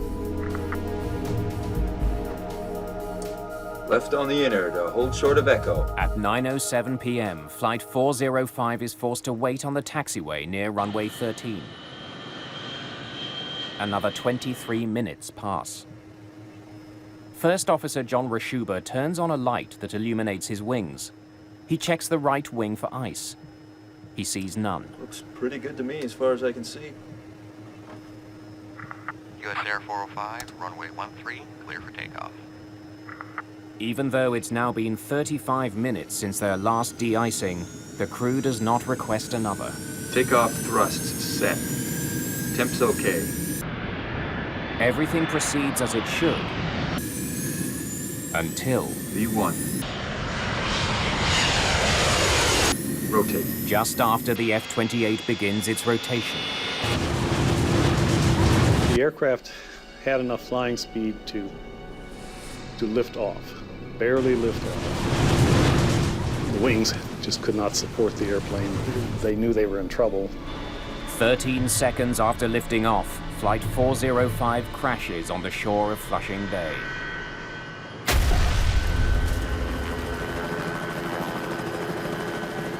I don't think any pilot really thinks he's going to crash. They were trying to save the airplane right to the end.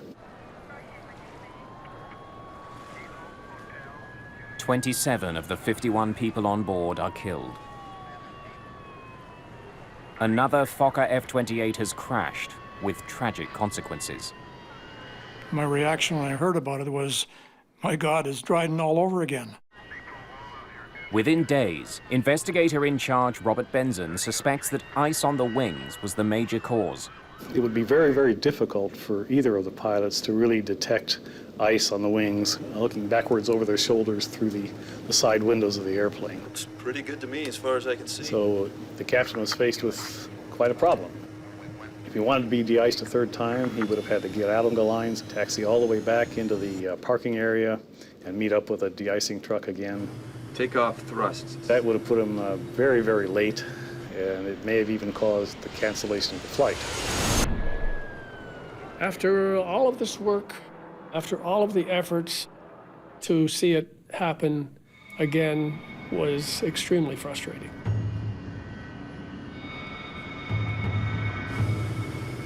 There were no regulations in place requiring the crew to seek another de-icing after their extended delay.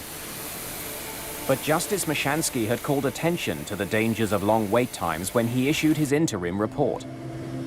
If they had followed the recommendations in my second interim report, this accident certainly could have been averted.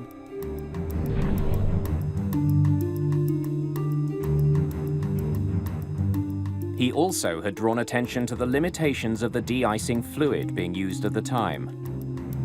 Called Type 1 fluid, it's a mixture of antifreeze and water.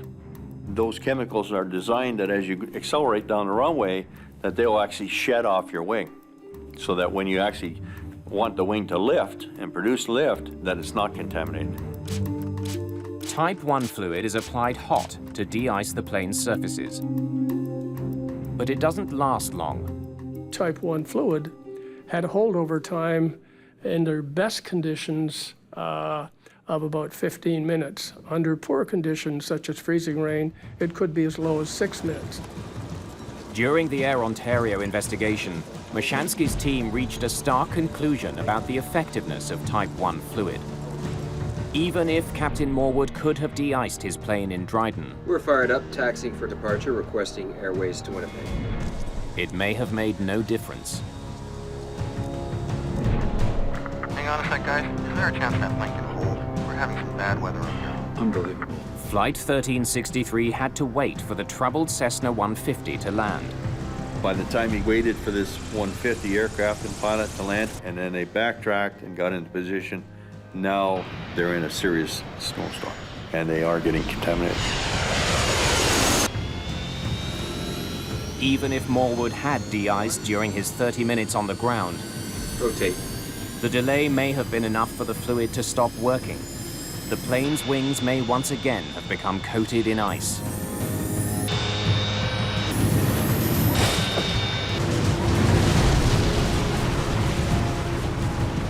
It came out in the examination of Air Ontario pilots that there was a dire need for training in terms of how the de-icing, anti-icing systems worked and how long your aircraft was protected.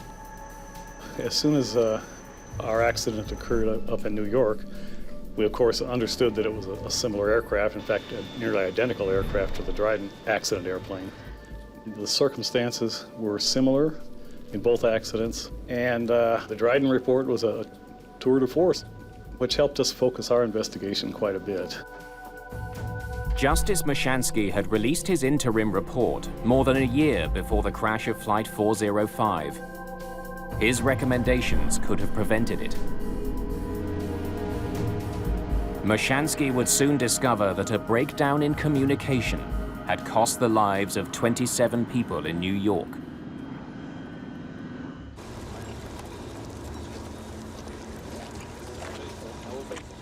During his inquiry, Justice Mashansky learned that there was another type of de-icing fluid available to the airline industry. It's called Type 2 fluid. It's thicker than Type 1, which prevents it from immediately flowing off an aircraft. A Type 2 fluid is a much more gooey substance. I've heard it referred to as almost mucus-like.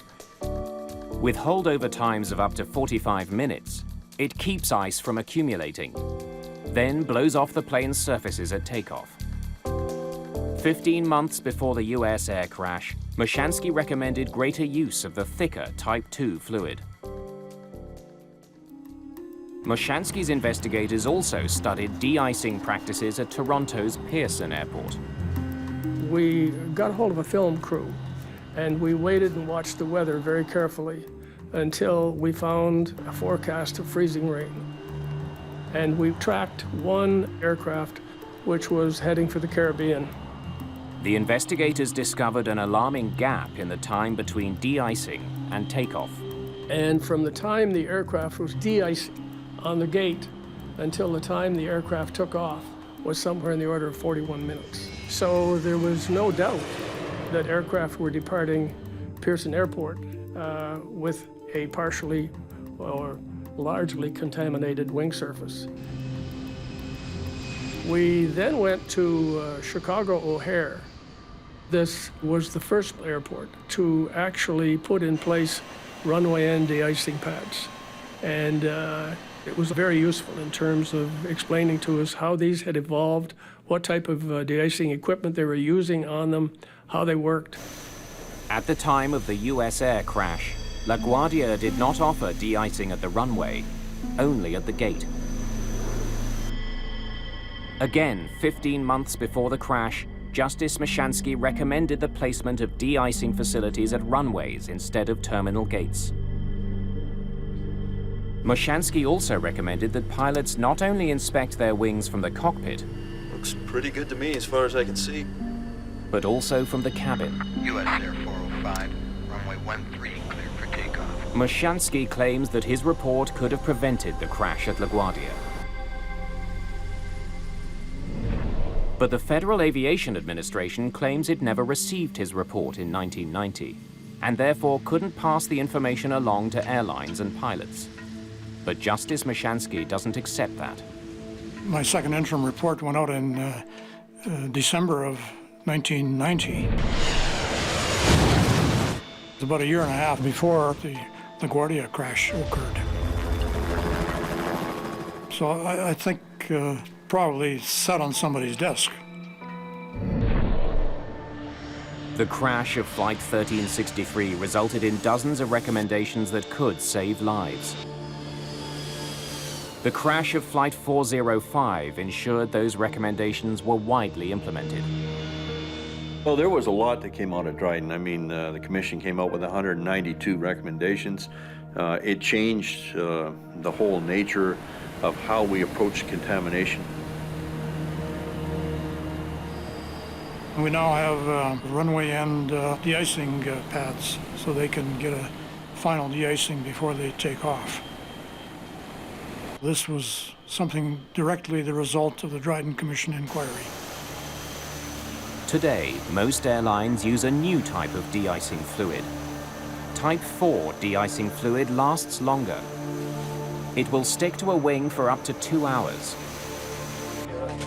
As well, air traffic controllers must now be able to tell flight crews how long they will be delayed at the runway after being de-iced. Dryden is really the first accident that explored not only what happens in the pointed end of an airplane, but what happens within a corporate culture. It put CEOs on notice that they can't hide in the woodwork when an accident occurs. Dutch manufacturer Fokker went bankrupt in 1996. Despite this, in 2009, there were still 55 Fokker F-28 jets in operation worldwide, mostly in warmer climates.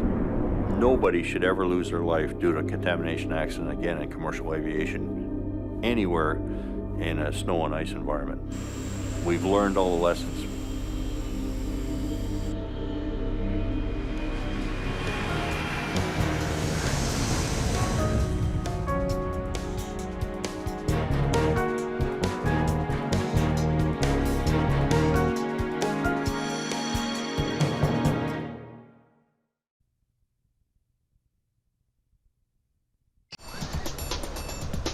Miami Beach, Florida.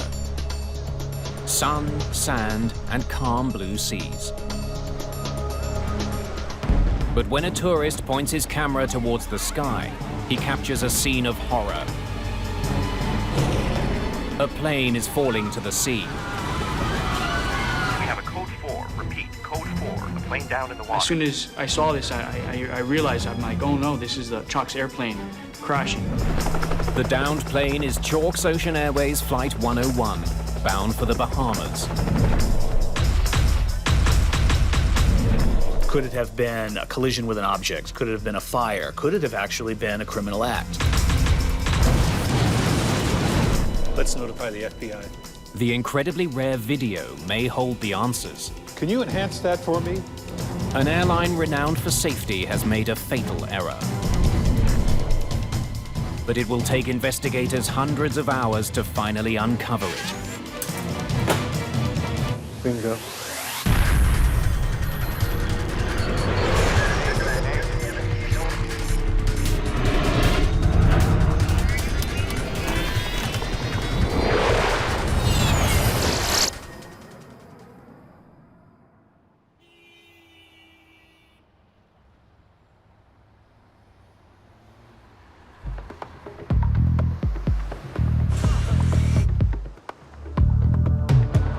The Port of Miami, December the 19th, 2005. Giant freighters and ocean-going cruise ships are a common sight. But there's another, much smaller craft that's often seen in this port. Chalk's Ocean Airways flies seaplanes in and out of this busy waterway. Today, Flight 101 from Fort Lauderdale is making a brief stopover here on its way to the Bahamas. Feather propellers. Check. Shut down engine number 1. Shutting down engine number 1.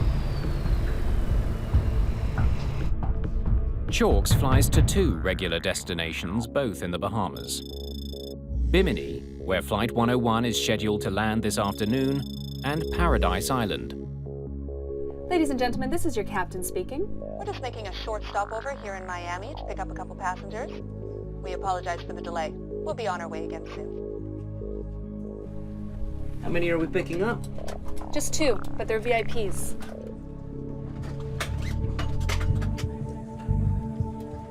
For a small community like Bimini, Chalk's seaplanes are a lifeline.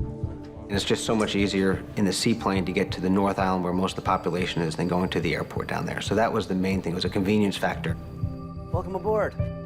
I see your boarding passes. Certainly.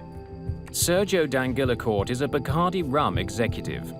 He's the great-great-grandson of the company's founder. The family is well known in the local Cuban community for their anti-Castro politics. He and his wife are flying to the Bahamas to buy a yacht. Passengers settled in? We're all set. Good afternoon, folks. We'd like to welcome you aboard Chalk's Ocean Airways Flight 101 to Bimini. Our travel time to Bimini will be 25 minutes. Hope you enjoy the flight. Let's have the startup checklist, please. Roger. Michelle Marks is in command of today's flight. She was promoted to captain earlier this year. Fuel conditioners. First Officer Paul DeSanctis joined the airline 8 months ago. Starter on. Starter on. This is his first flight with Captain Marks. All clear to taxi? All clear.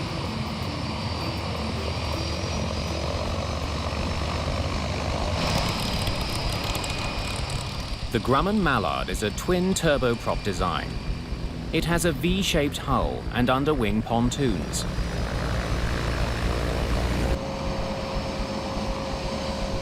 It's designed to carry up to 17 passengers. The plane has retractable landing gear, so it can operate on either land or sea.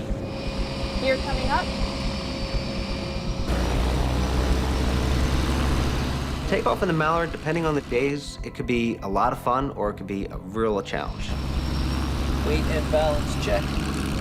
We're good. The Miami seaplane base has no control tower. The crew has to keep a lookout for boat traffic as they taxi through one of the busiest ports in the world. Taking off out of Miami in the shipping channel, it's kind of like trying to take off during rush hour traffic. You've got boat traffic, wave traffic, the wind, the airplane to deal with, and everybody's going different speeds, and you're trying to get up and go and navigate around everybody, so it was always a handful. Flight 101 will take off from X-44. a seaplane base near a channel known as Government Cut. Prepare for takeoff. Roger. Ready to take off. Both pilots have their hand on the throttles. It's to prevent the captain from inadvertently pulling back if the plane hits a wave. 45 knots. 50 knots.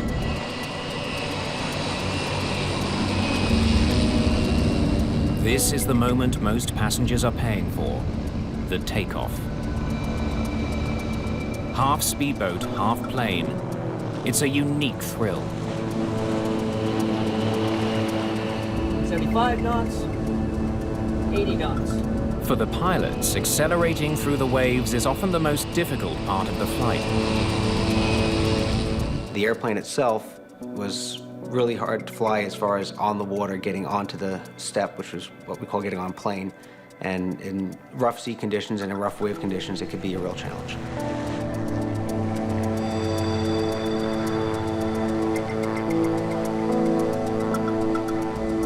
But this takeoff goes smoothly.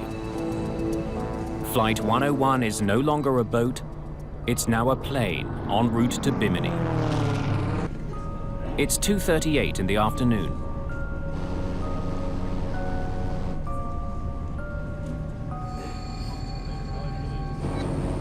The plane's flight path takes it past South Beach, where sunbathers and surfers are out in force.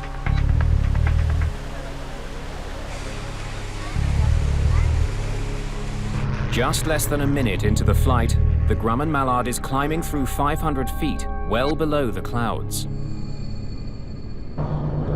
Then,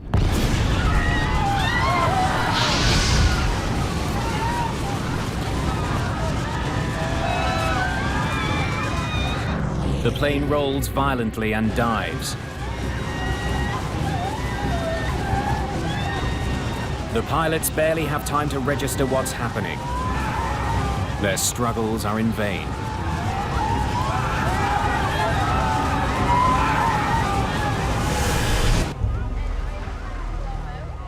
By chance, a tourist from New York catches Flight 101's final moments on his camera.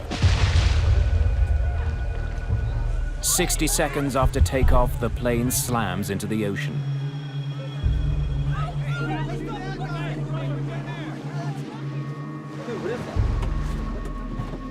Lucas Bocanegra is a lifeguard stationed on South Beach near the Chalks Ocean Airways sea lane.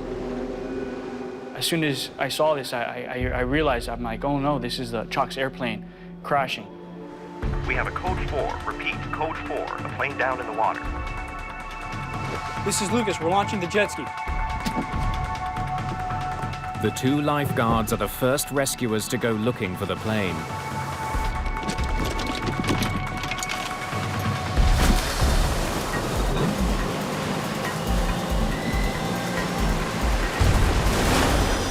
We drove as fast as we could to the scene of the accident. There was a lot of things coming through my head. I was nervous, scared. I was kind of full of adrenaline. We wanted to go in and try to rescue as many people as we could, but at the same time, we've never trained for a situation like this. As soon as we turned Government Cut, those jetty rocks, we noticed that it was very calm, very quiet. It wasn't like the ocean side where it was very rough. There was no waves. It was very, kind of very eerie.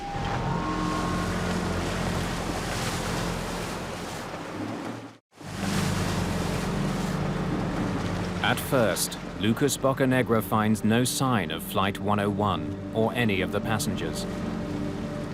Little by little, we started seeing debris float up onto the surface of the water.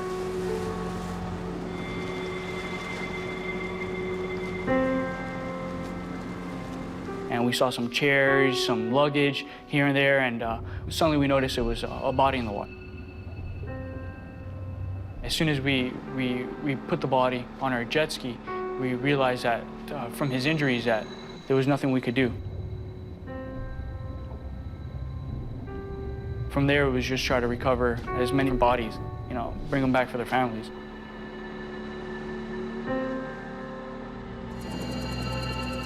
News crews swarm the beach. Chalk's Flight 101 plummeted into the channel in full view of tourists lining Miami Beach. Even a fraction of a second, the whole plane was engulfed in flames. Black smoke and then an explosion. Pure fire in the sky. It was so surreal, we couldn't believe that we actually witnessed that. Chopper 4 over the wreckage as Miami Beach Coast Guard look for any survivors. But the effort is futile. We retrieved some of the bodies, but we were unable to find anyone that had survived. All 20 people on board are dead, including pilots Paul De Sanctis and Michelle Marks. The residents of Bimini are devastated by the horrific news. I was very sad for the crew and the friends that I had lost on the airplane. You never expect an accident to actually happen. And to see that on television like I did, it was very, very sad. In Washington, senior NTSB investigator Bill English is put on the case. I was just in my office doing some routine paperwork for something else, and the director stuck his head around the corner and said, "Oh, there's been an accident." And I said, "Well, what is it?" And he mentioned a Grumman mallard. So I immediately knew it had to be Chalk's. Within hours, investigators are at the crash site, where 19 bodies have been recovered. One is still missing. I was very familiar with Chalk's Airways. I'm a seaplane-rated pilot myself, and there is the reputation, the legend of Chalk's Airways, the oldest continuously operating airline. Chalk's has a long and rich history. The airline was founded in 1917. During the Prohibition era, passenger lists included notorious rum runners and later Hollywood movie stars. Chalk's planes even patrolled for German U-boats during World War II. The novelty of flying at Chalk's, it was just all that history, all the people that have gone, and it was really a great place to work for that. The Grumman Mallard flying boat that crashed was built in 1947. Chalk's Ocean Airways is the only airline that uses mallards to transport passengers. They're not really a mainstream type of airplane, and so there's always that nostalgia about them.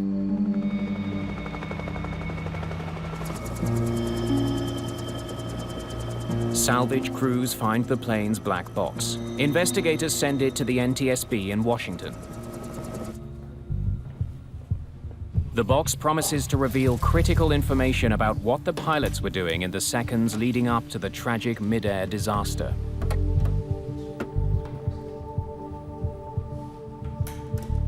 In any investigation, the flight data recorder and the cockpit voice recorder are a great desire. More data, the better.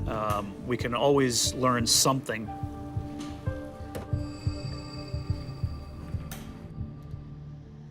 But Bill English knows he isn't going to get all the data he wants. Okay, thanks. The only recorder on board the Mallard was a cockpit voice recorder, or CVR. Most airline aircraft have two flight recorders. The flight data recorder, depending on the aircraft, will record all sorts of parameters of the flight: altitude, airspeed, control positions, and so on. The Chalk's airplane was not equipped with a flight data recorder. It did have a cockpit voice recorder. Though the lack of flight data is a big disappointment, media coverage of the crash gives investigators a very rare piece of evidence. Authorities revealed that the final seconds of Flight 101 were captured on amateur video. The dramatic footage was shot by a tourist on South Beach. Let's get a copy of that video.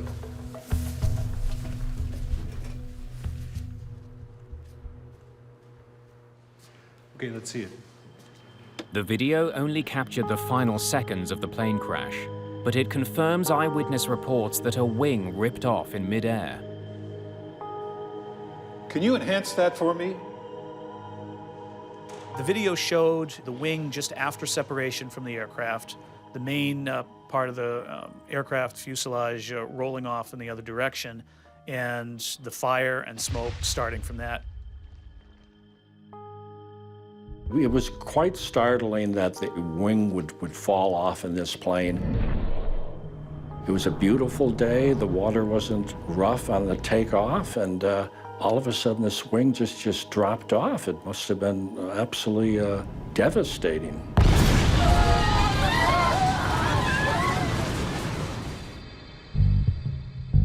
However, the video can't reveal why the wing came off.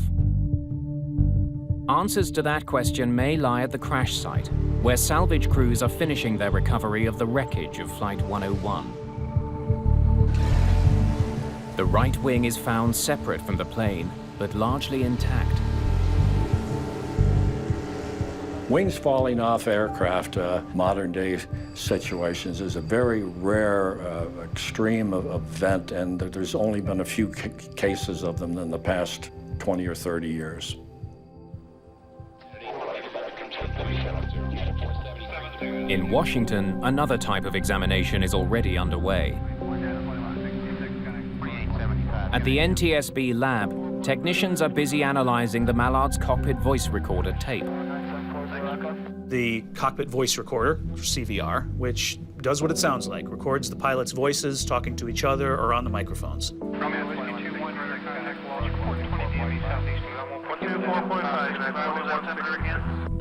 But the tape is a jumble of voices and sounds.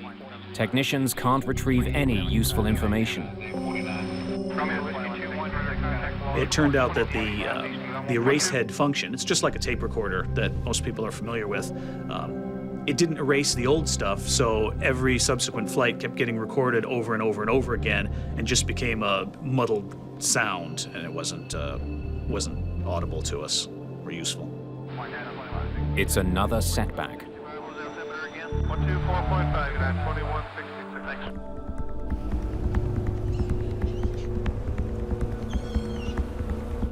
Okay, let's revisit this again because we're running out of options here. Investigators have fewer and fewer tools to work with. Bill English considers the possibility that Flight 101 hit turbulence so violent that it tore the plane apart. But the weather on the day of the crash doesn't support that theory.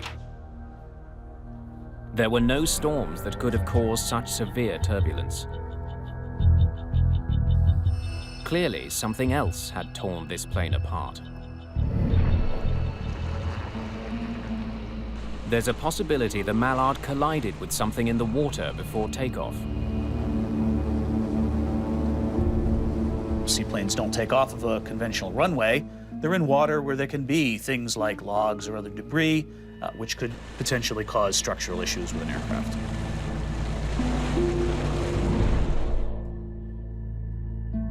But before they can reach a conclusion on that theory, investigators consider some other intriguing evidence. It's an urgent advisory issued by the Federal Aviation Administration, or FAA. It warns that due to a faulty part, the propellers on the Mallard could come off during flight. You're kidding me. Something such as a blade separation, losing part of the propeller, could cause a great structural load on the aircraft. English now has a solid lead, but his team is still missing the evidence they need to prove their case.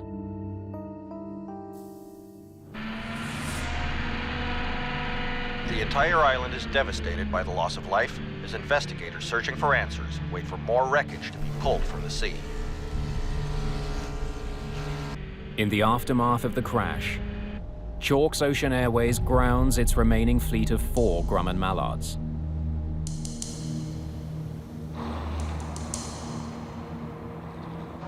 At the NTSB's Miami command post, they're working to identify various plane fragments and other debris from the crash. We started out with the wing itself that separated the spar, which is the main part of the structure of the wing, and any of the other fracture surfaces, looking for obvious initiation factors. They carefully examine the propellers, looking for evidence that might confirm suspicions raised by the FAA advisory. But it's another dead end. We're able to determine all the blades were attached, and the bending that we saw was the expected pattern from proper operation when those blades hit the water. Once again, they're back to square one. Here's the damn color. This is what I want you to look at. Investigators focus their attention on the fractured wing. They've noticed sooting on parts of it. It's evidence of a very rapid fire. We want to find anything that could be the initiating factor for the wing separation. Could it have been a collision with an object? Could it have been a fire? Could it have actually been a criminal act? The burn marks raise a sinister possibility. An explosion. A bomb.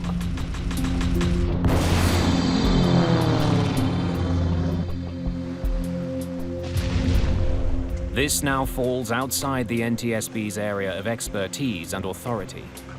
Let's notify the FBI.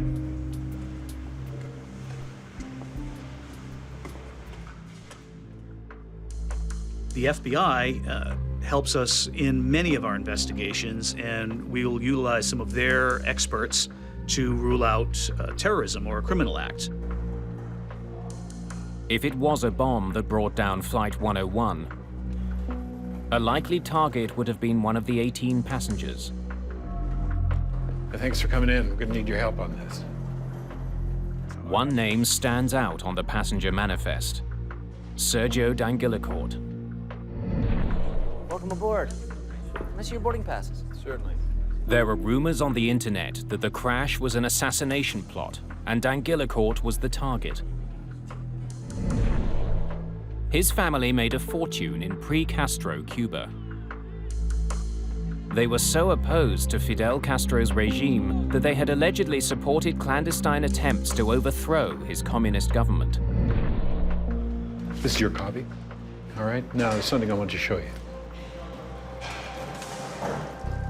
We can't tell if it's just soot or it's explosive residue. A bomb will leave chemical traces and distinctive patterns in the torn metal. FBI technicians are specially trained to detect them.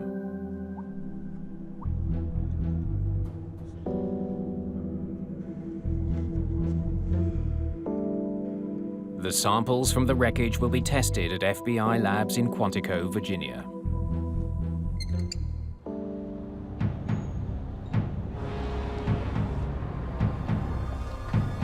Four days after the accident, salvage crews are still bringing in wing fragments found at the crash site.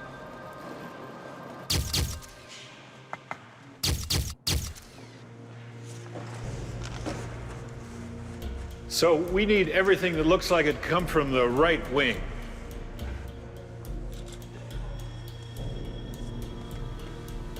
Can we get some light over here?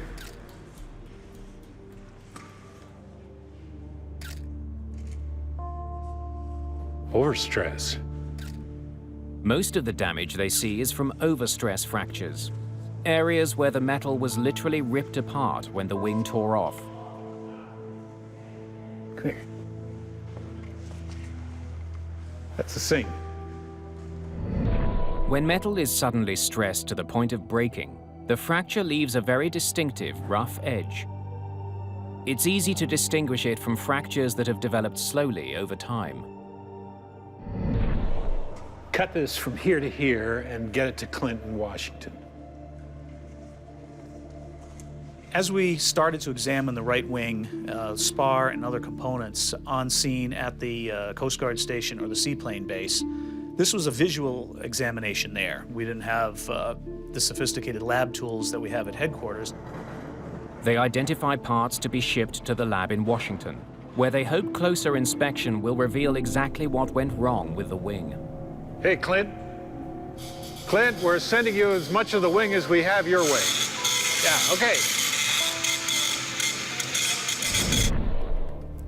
Yeah, no, I'm still waiting for that report. The results from the FBI explosives test come in. Is that... Oh, yeah? Yeah. A mid-air bombing assassination could explain everything.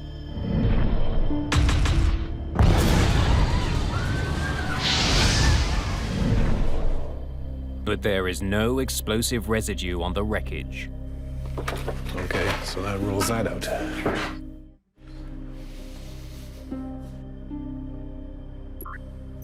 structural failure is now the chief suspect in the downing of Chalk's Flight 101. Well, that's all that's left. That's tomorrow. It was obvious the airplane had a catastrophic structural failure. So we needed to find out the cause, the initiating factor of that structural failure. He needs to know more about the long history of this particular Grumman mallard. It's very typical in any accident investigation. We want to look at the maintenance history of an aircraft. For an aircraft that's 60 years old, that's even more so important. It takes days to comb through the 28 boxes of old records. We want to make sure that we can develop an entire history of this aircraft, what sort of chronic problems may have shown up in the maintenance of the aircraft, and what types of work had been done on any of the factors that looked likely to be involved.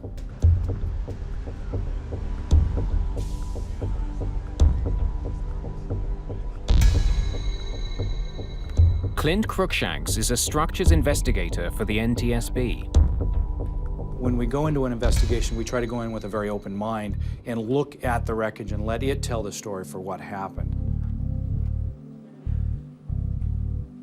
We wanted to look at every piece that broke on the right wing to determine if this was a age-related failure or if it was something that was caused by a structural overload. As with most aircraft, the Mallard's wings are built from aluminium alloy. The spars run the length of each wing.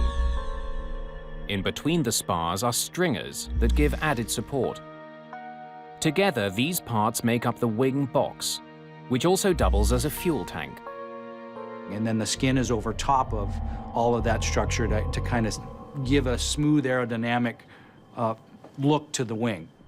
All of these together work to carry the flight loads that the wing is designed to carry. Once you compromise one piece of that structure, the ability to carry the normal flight loads has been compromised. Thanks. Over the years, the wing box had been repaired many times. Chalk's mechanics had patched up areas damaged by corrosion, which is not unusual for an aging aircraft, especially a seaplane. The fact that they land on water means that their takeoff and landing loads are different than you would have on a land-based airplane. Also, they're always in water, and the corrosive effects of water are going to happen more readily on those airplanes. But when investigators examine the rest of the Chalk's fleet, they find that the Mallards are in far worse shape than they imagined. Corrosion repairs. Corrosion. Corrosion. Corrosion.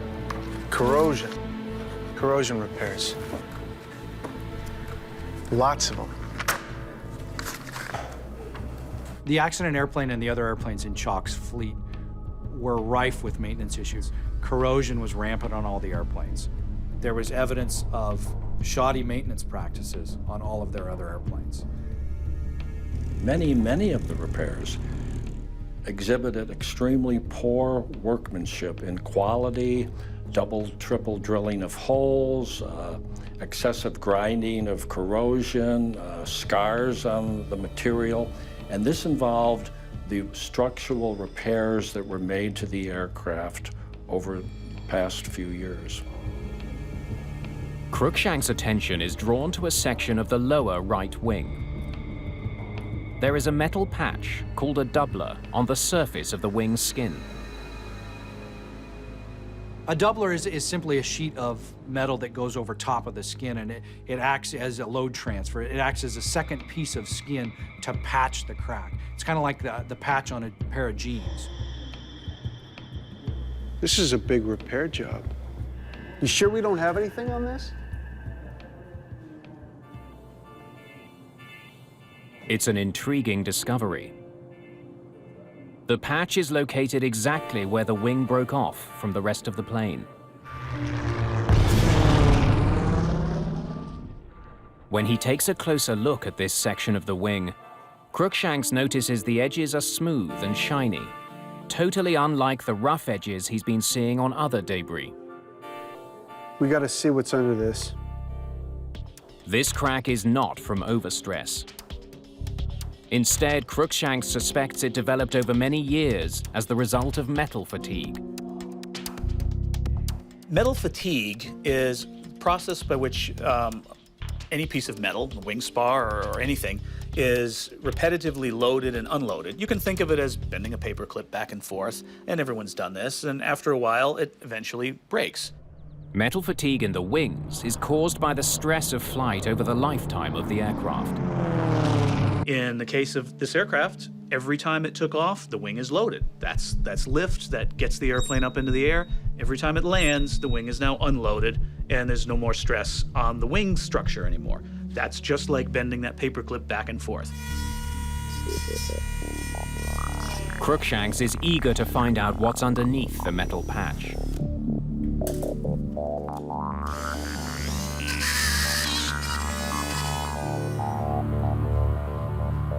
Okay, let's see what this doubler's hiding.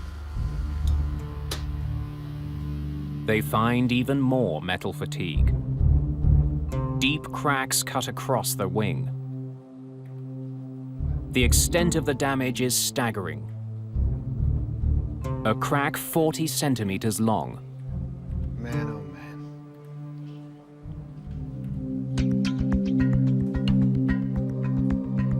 Investigating further, Cruikshanks makes another disturbing find.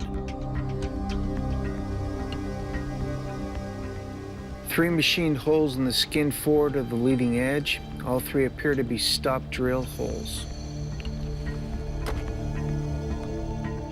The holes indicate that Chalk's mechanics had been trying to stop the crack from spreading further.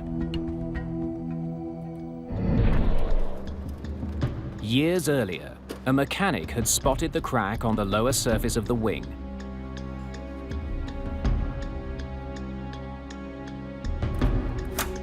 He repaired it by drilling a hole in the path of the crack. It's called a stop drill hole. The end of a crack, you can see even with the naked eye, is sharp. It comes to a point. That tends to want to develop a crack more.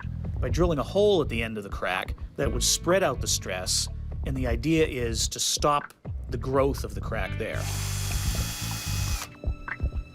But the stop drill holes didn't work. An attempt was made to repair that skin on 3 different occasions by stop drilling. Even as mechanics put in more holes, the crack kept growing. After the 3rd stop drill, an attempt was made to further repair the wing by attaching doublers on the interior and exterior surface of the skin. But the doublers didn't work either. The crack on the plane's skin continued to grow. Investigators now know the right wing was damaged long before the day of the accident.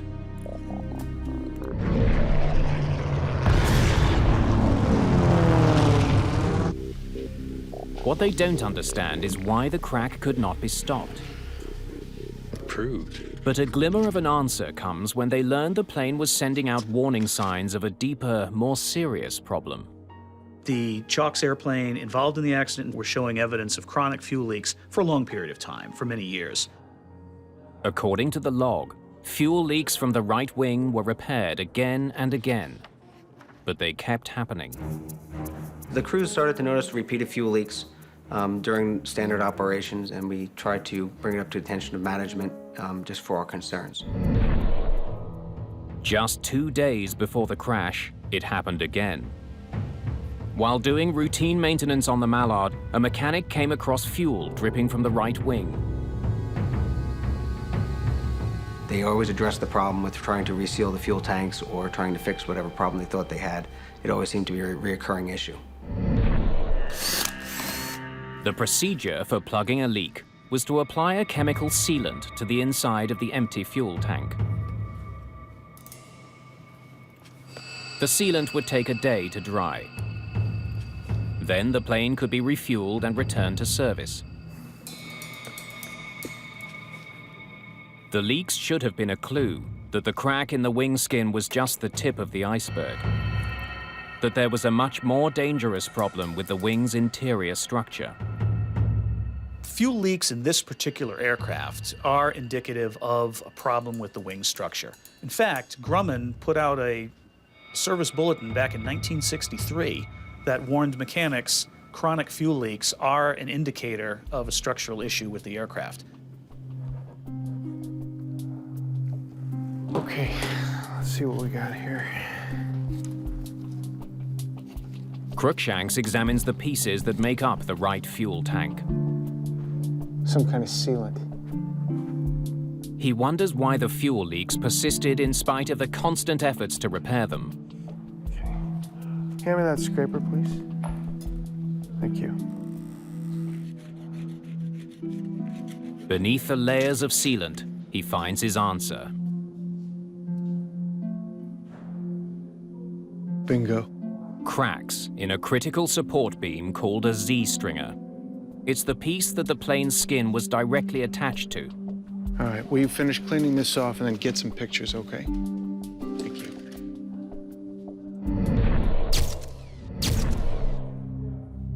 Cruikshanks finds evidence that Chalk's mechanics had tried to repair the stringer.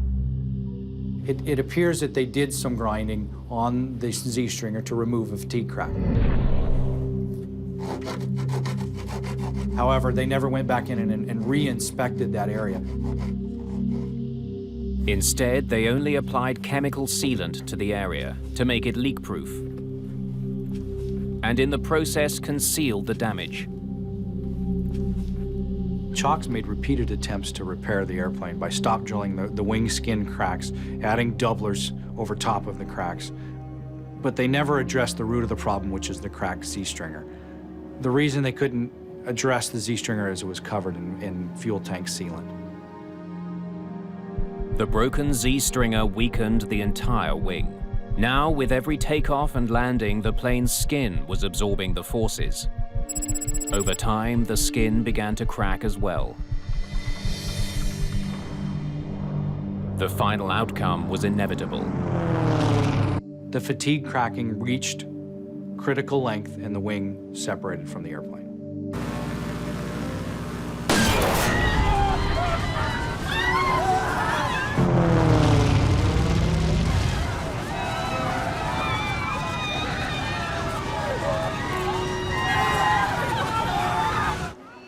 Investigators conclude that a hidden crack in a key component of the right wing led to the devastating crash of Flight 101. Go all the way up and down. Chalk's failure to identify such a serious problem now forces investigators to re-examine the airline's long history. Chalk's Ocean Airways had an image as one of the safest airlines in the world. Despite the age of their fleet, the airline had an outstanding record of safety dating back almost 90 years. Chalk's safety record was great. They had never lost a passenger in all the years of operation. Chalk was an old, established company, but it seems to me that somewhere along the line, the management and the quality of the work done had slipped quite a bit from in the past years. What have you got on the financial state of this company? Investigators are beginning to suspect that the company's reputation for safety may have been undermined in recent years by money problems. Financial issues in an airline, especially a small carrier like this, can manifest themselves in many ways. Personnel are sometimes one of the first things to go. A search of Chalk's financial history uncovers some trouble. In the 1980s, Chalk's went through a string of owners before going bankrupt in 1999. The airline was revived by a Miami businessman, but it kept losing money. Just a few months before the crash, the last attempt to sell the business fell through. Not doing so well. It wasn't a secret that we were having financial difficulty. The pilots had taken pay cuts and the captains had taken concessions, and we downsized a lot as far as personnel. It wasn't just personnel that felt the pinch. It was difficult for Chalk's to find spare parts and to do some of their repairs. Chalk's had a number of other unflyable aircraft that they owned that they would cannibalize for spare parts. There were maybe only 50 or 55 aircraft ever built. In that case, the original manufacturer, Grumman, was no longer in production of that aircraft. They no longer supplied parts. The airline's deteriorating health and the shortage of spare parts had a direct impact on safety. There's so much regulation and there's so much just necessity to make the airplane fly. It's hard to skimp on maintenance and not impact reliability. And if you don't have reliability, then you're just spiraling downhill. But no matter how tight the finances were, as a commercial airline, Chalks should have been closely monitored by the Federal Aviation Administration. In fact, the FAA did assign an inspector to work closely with Chalks. The FAA inspector, which is called a principal maintenance inspector, was responsible for the oversight of the maintenance program as carried out by Chalk. The inspector was aware the plane was suffering from chronic fuel leaks. And yet, inexplicably, he gave Chalks a clean bill of health just 2 months before the crash.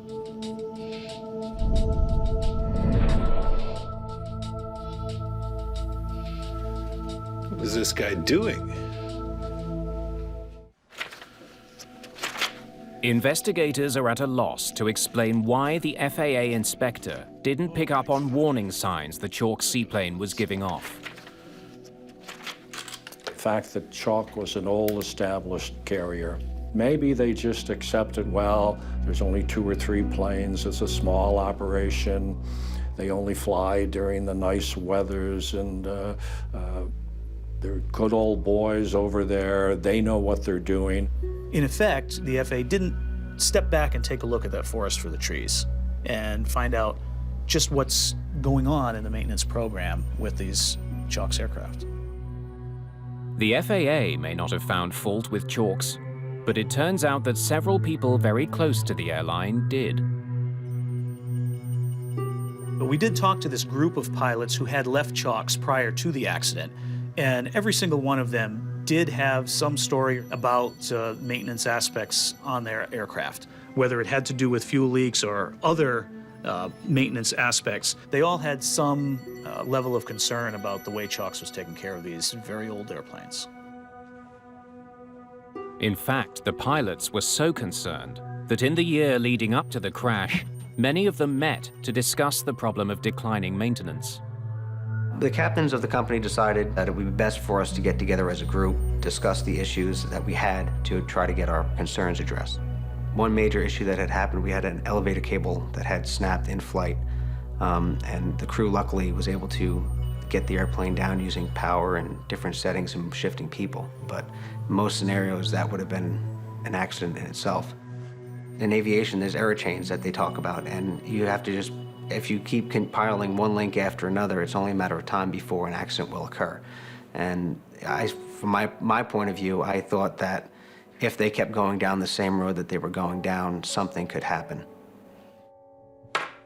Eventually, Captain Weber decided he'd seen enough close calls. My turning point and why I decided to leave Chalks was I just had seen too many things in the recent months, too many mechanical issues that were major issues in my mind, and I had 300 failures myself that year, and I had a wife at home that was pregnant. I had lost, I guess, my confidence in the company's ability or the airplane, and I just had had enough. The NTSB's report on the crash of Flight 101 harshly criticizes the FAA for not detecting growing maintenance and financial problems at Chalks. Had the maintenance program or the FAA stepped back and said, these aircraft need more than just a one-time fix. They need something much deeper than this, the accident probably would not have happened.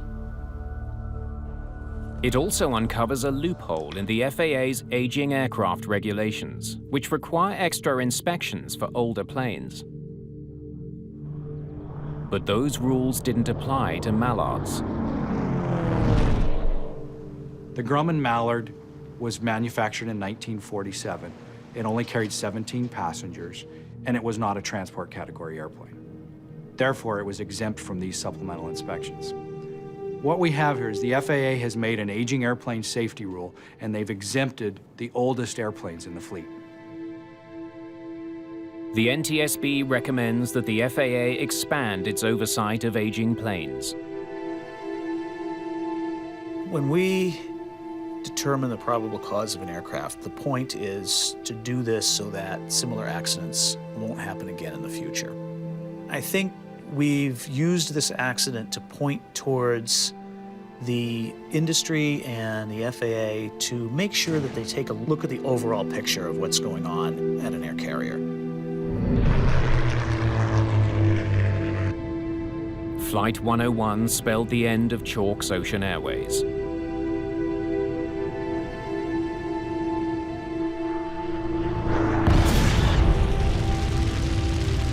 A few months after the report was released, the airline shut down.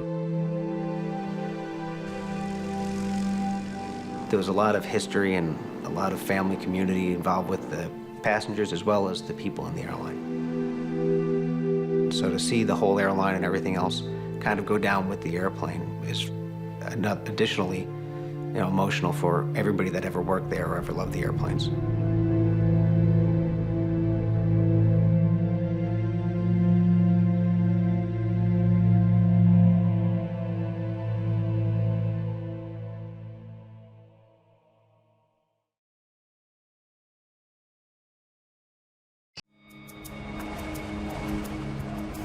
February the 12th, 2009. Just outside Buffalo, New York.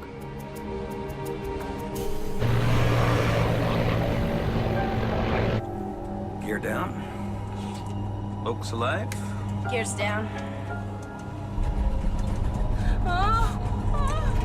Jesus Christ!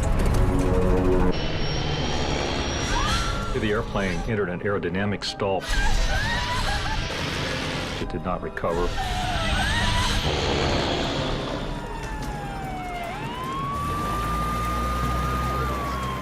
It was one of the grisliest, nastiest scenes that I think I've seen. The crash of Continental Connection Flight 3407 would be one of the NTSB's most important in decades, and would see a grieving father fight for changes to the laws governing small airlines. I'm focused and determined to change what exists and not have another dad sitting here. Mayday, Mayday.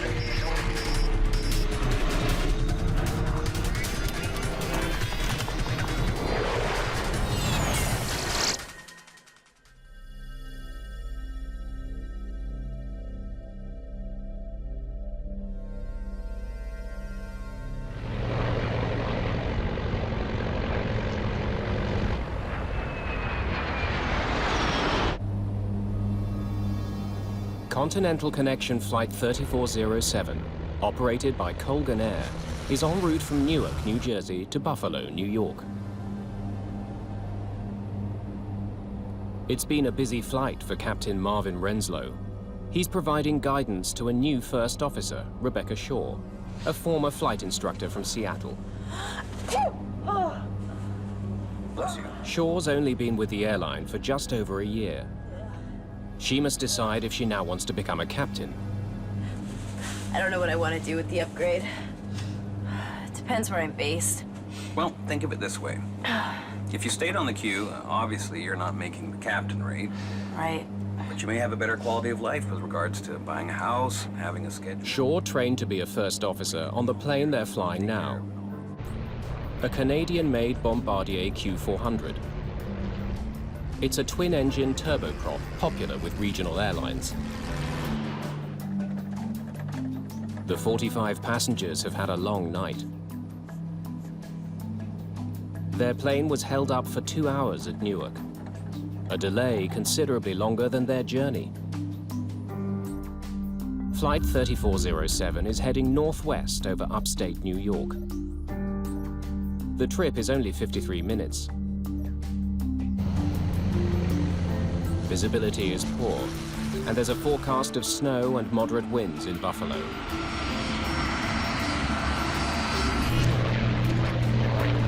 Just some water, please. Elise Kausner is a student at Florida Coastal School of Law in Jacksonville. She's on her way to visit her family in Buffalo.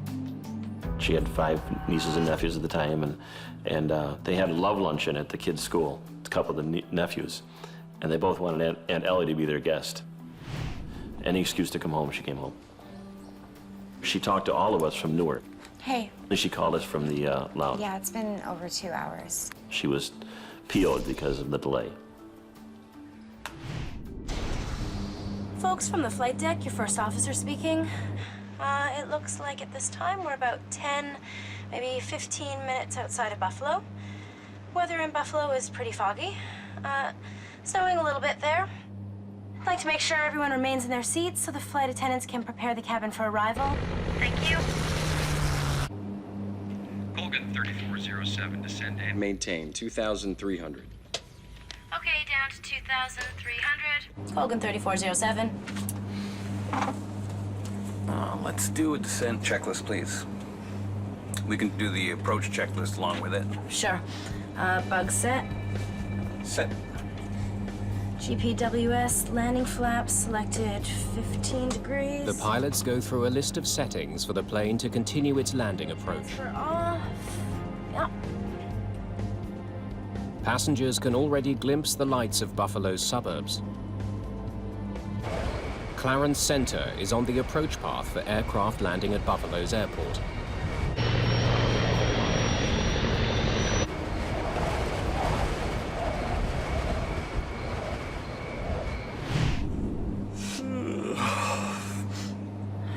Gear down. Locks alive. Gears down. All right, flaps 15. Extending the flaps provides more lift, allowing the plane to slow to its final approach speed.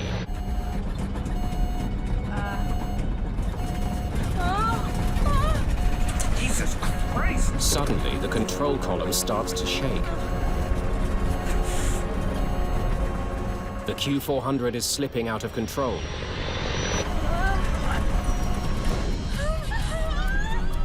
Captain Renslow struggles to keep his plane flying. But it seems to have a mind of its own.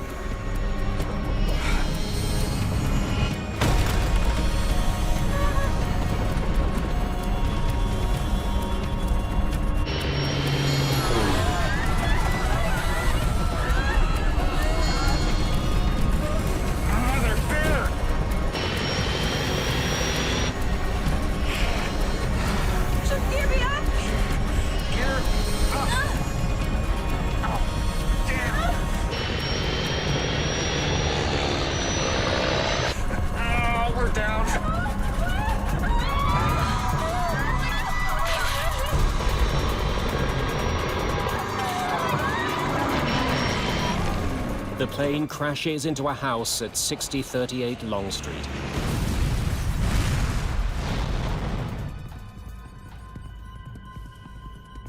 At air traffic control in Buffalo, Flight 3407 disappears from radar. Check Colgan there, see if he's on you. What's his call sign? Colgan 3407. Nope, I don't have him. You see anything out there? Nothing. All right, call the fire department. I'll never forget the dispatcher's words, plane crash, house on fire. I immediately got my shoes on and my coat on, got in my truck and started heading down the driveway. Firefighters don't have far to go. 6038 Long Street, home of the Velinsky family, is less than a block from the Clarence Center station. As I turned towards the village, the whole village was aglow. You could see the smoke, you could see the flame. Karen Velinsky and her daughter make it out of their house alive, but her husband Douglas is killed. My initial reaction was there was no way that somebody made it out. But the EMS division reported that they had 2 people and they were taking them to the hospital. And I said, well, which firefighters are they? And they said, they're not firefighters, Chief, they're survivors from the house. I actually physically had to go to the ambulance and look inside for myself to believe Firefighters have never seen a blaze like this. If you've ever gone to a bonfire and stood 5 feet from it and you couldn't take it anymore, that's what it felt like from 100 feet away. The height of it was just unbelievable, obviously because of the fuel that was probably added to it, and the debris area was very large. It was a very, very horrific sight. We live in the town where the plane went down, right down the road. My son was driving home from a soccer game and went right by the plane crash and called me up and said, there's a plane down in Clarence. Never really entered our brain that it was Ellie's plane. Flight 3407 has crashed 8 kilometers short of Buffalo Airport. All 49 passengers and crew are dead, including Captain Marvin Renslow and First Officer Rebecca Shaw. But many more people could easily have been killed. You picture a house, and to see a plane on top of this house, no more house left, no more plane, only the tail section. You're asking yourself, how in God's creation did this happen? And not wipe the whole block out. The next call was again from my son and said, in fact, it was Ellie's plane. And he said, Dad, there's no survivors. At which point my wife shrieked and just hit the ground. Chris said he had never heard his mother make a sound like that, and I hope he never does again. So that's when we knew that she was gone, and that was probably within 45 minutes of the accident.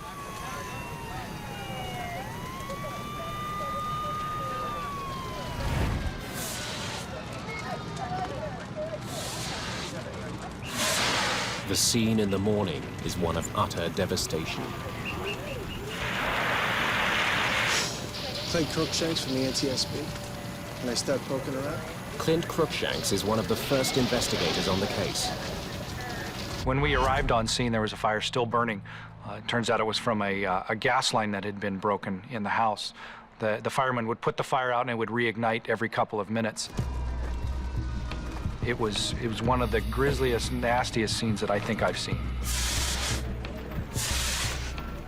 Flight 3407 may have been a small plane, but it's the worst crash in the US in more than 7 years.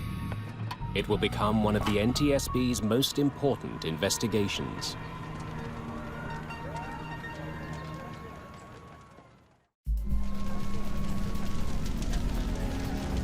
The fire at the crash site of Flight 3407 continues to burn, preventing investigators from examining the wreckage.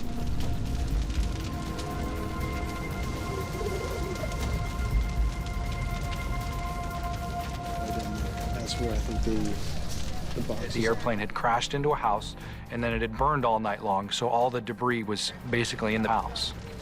Our concern is that we're losing evidence. It's perishable, and if we can't get in there and get the fire out, then we're not able to maybe get a hold of evidence that might help us during the investigation. Clint Crookshanks urgently needs to recover the black box flight recorders, which could contain valuable clues about the accident.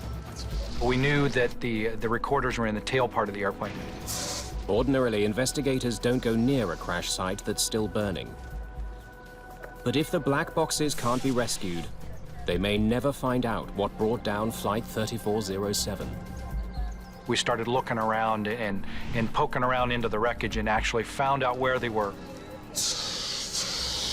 Okay, whoa, it's probably in here, okay? The access panel's on the other side, so we're gonna have to cut a hole right there, okay? The fire department produced a chop saw. We were able to cut a hole in the side of the fuselage and go in and grab the recorders and pull them out. All right, that should do it. To the immense relief of all, the recorders are undamaged. Once we took the recorders out of the airplane, we put them on the jet and they were flown back to Washington, D.C. to our headquarters. Now investigators are faced with a new hurdle. What little is left of the aircraft is hopelessly jumbled together with human remains and debris from the house. It all burned and settled into the basement, so we had probably 10 feet of debris that we had to dig through in order to recover all of the airplane.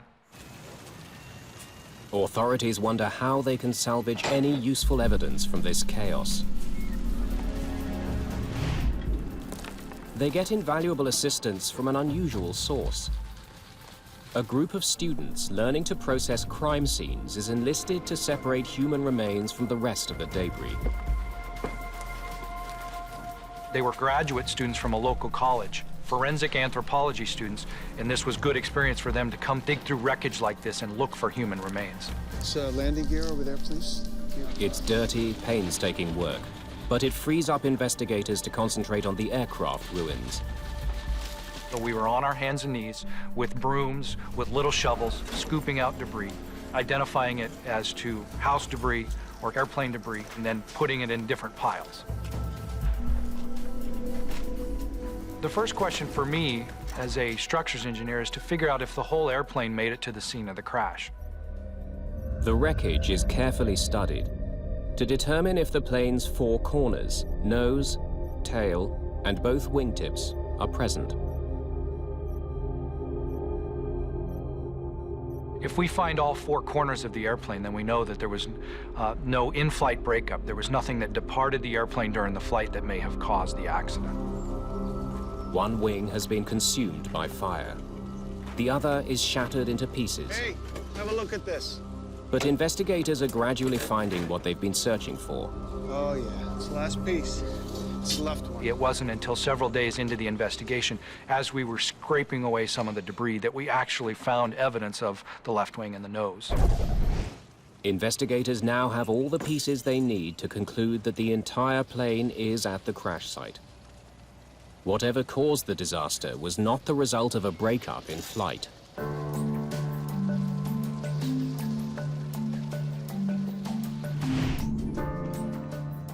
The tragedy of Flight 3407 is under intense scrutiny at the NTSB offices in Washington.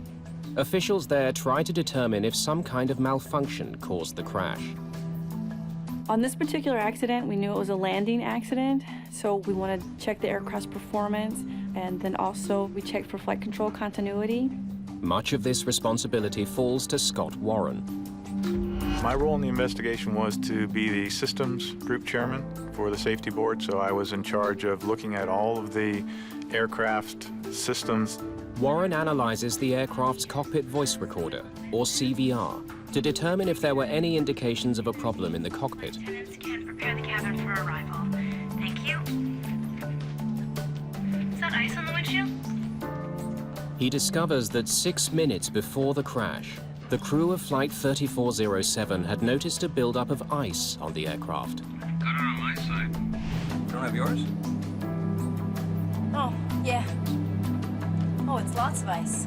Ice can be a deadly threat to any airplane. If an aircraft has ice on it, it will have more drag on it, so it'll require more power to maintain a given airspeed. Oh yeah, it's the most I've seen on the leading edges in a long time. Until a year ago, Rebecca Shaw had no experience with ice on an aircraft. I'd never seen icing conditions. Never de-iced. Never experienced any of that. When ice accretes on a wing, it adds weight to the airplane, but most importantly, it changes the shape of the wing. And of course, it's the shape, the curved shape of the wing that actually creates the lift. So by changing the lift characteristics of the airplane, it makes it less able to fly. You know, I'd have freaked out. Like, I'd have seen this much ice and thought, oh my gosh, we were gonna crash. Observing that there was ice on the airplane was an important thing to do. But then it would be important to turn around and verify that your anti-ice and de-ice equipment was on, and there was no indication on the voice recorder that they actually rechecked. Flaps 15. The CVR reveals that only minutes after the crew detected ice, a device called the stick shaker went off. It was a warning that the plane was about to stall, literally to fall out of the sky. Shortly afterwards, the aircraft did precisely that.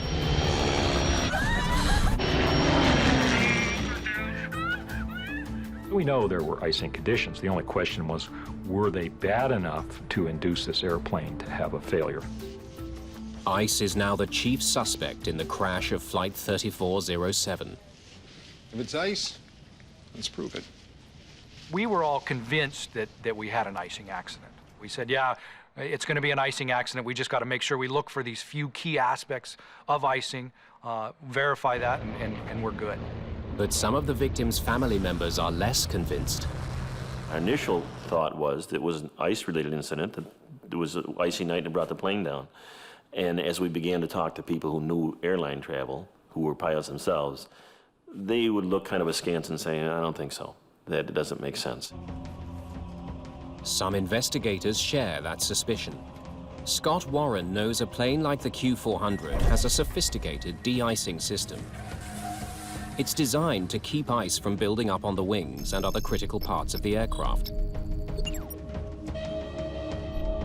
To prevent ice accumulating, the plane has rubber bladders along the front of the wings, called de-icing boots.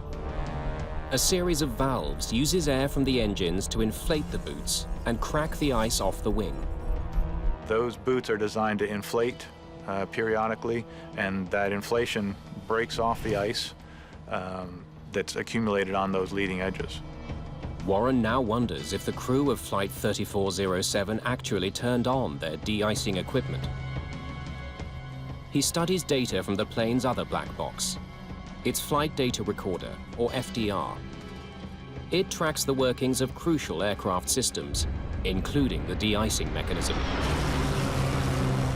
We know from the FDR data that the de-icing system had been selected on by the crew, and it was on during the majority of the flight, and certainly at the end of the flight it was recorded in the on position. But now Warren needs to figure out if the device was actually working. Just because the data records that the system is on, that's a start, but you can't necessarily believe that one piece of information. The only way to know is to find what remains of the plane's de-icing system and determine if it was active when the aircraft went down. Clint Cruikshank's team hunts for a crucial component of the system, the valves. Excuse me. Okay, everyone, I just want to... For the de-ice valves, we said, here's what it looks like. Look for something like this. If we can find those valves and we can test them and see if they're operating correctly. The valves were very important to us because they are the key component that moves air from the engines where the bleed air originates for the de-icing system.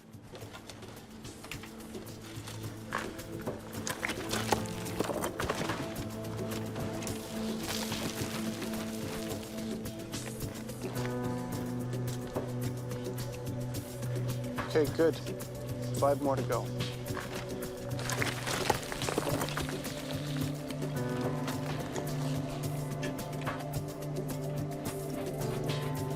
Five of the plane's 6 de-icing valves are eventually recovered. Some were badly burned, some were in fairly good shape. And we took those valves and we conducted as much testing on those valves as we thought was appropriate for the level of damage. We looked at the level of electrical conductivity, and we looked at the pressure testing. We looked at a wide variety of things depending on the condition of the valve itself. And as far as we could tell, all those valves were working properly. Is that ice on the windshield? Got it on my side. Now investigators have to consider the possibility Oh, yeah. Oh, it's lots of ice. that there was so much ice on the wings that the de-icing system couldn't get rid of it fast enough. Oh, yeah. That's the most I've seen on the leading edges in a long time. It has happened before.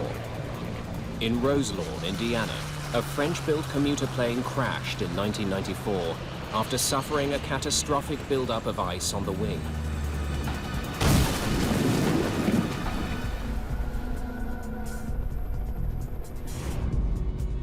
By analyzing how much power was needed for the plane to maintain its airspeed, investigators reach a surprising conclusion. Basically, the aircraft was flying as if it had a relatively small amount of ice on it, but a very manageable amount of ice. Looks normal. It was not overloaded, it was not excessive. If ice didn't bring down the plane, something else must have caused it to stall.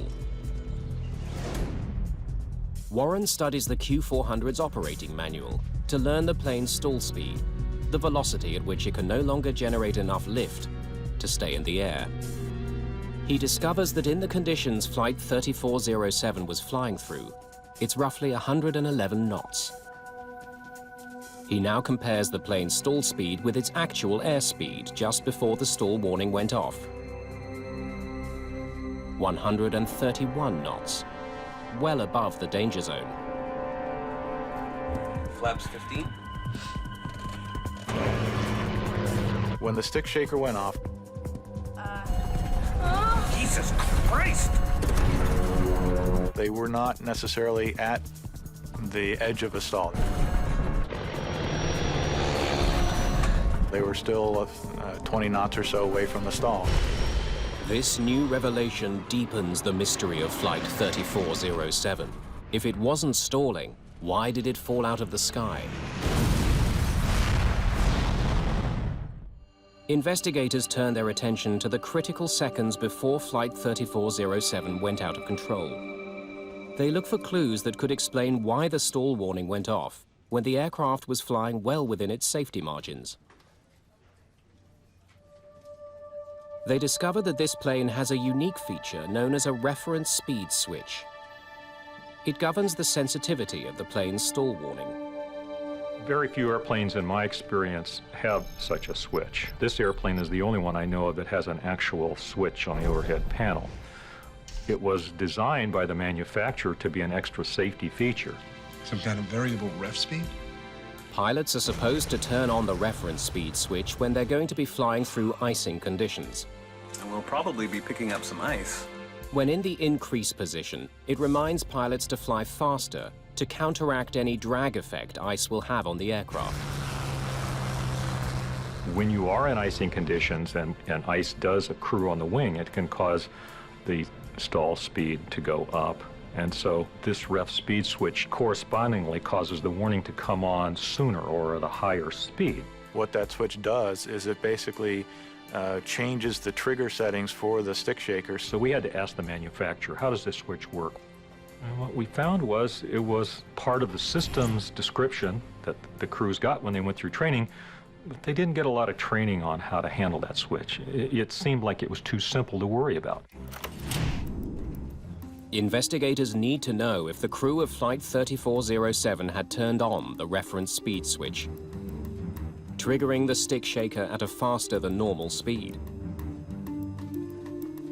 The flight data recorder doesn't show whether the switch was on. Investigators must find another way of determining its position at the time of the accident.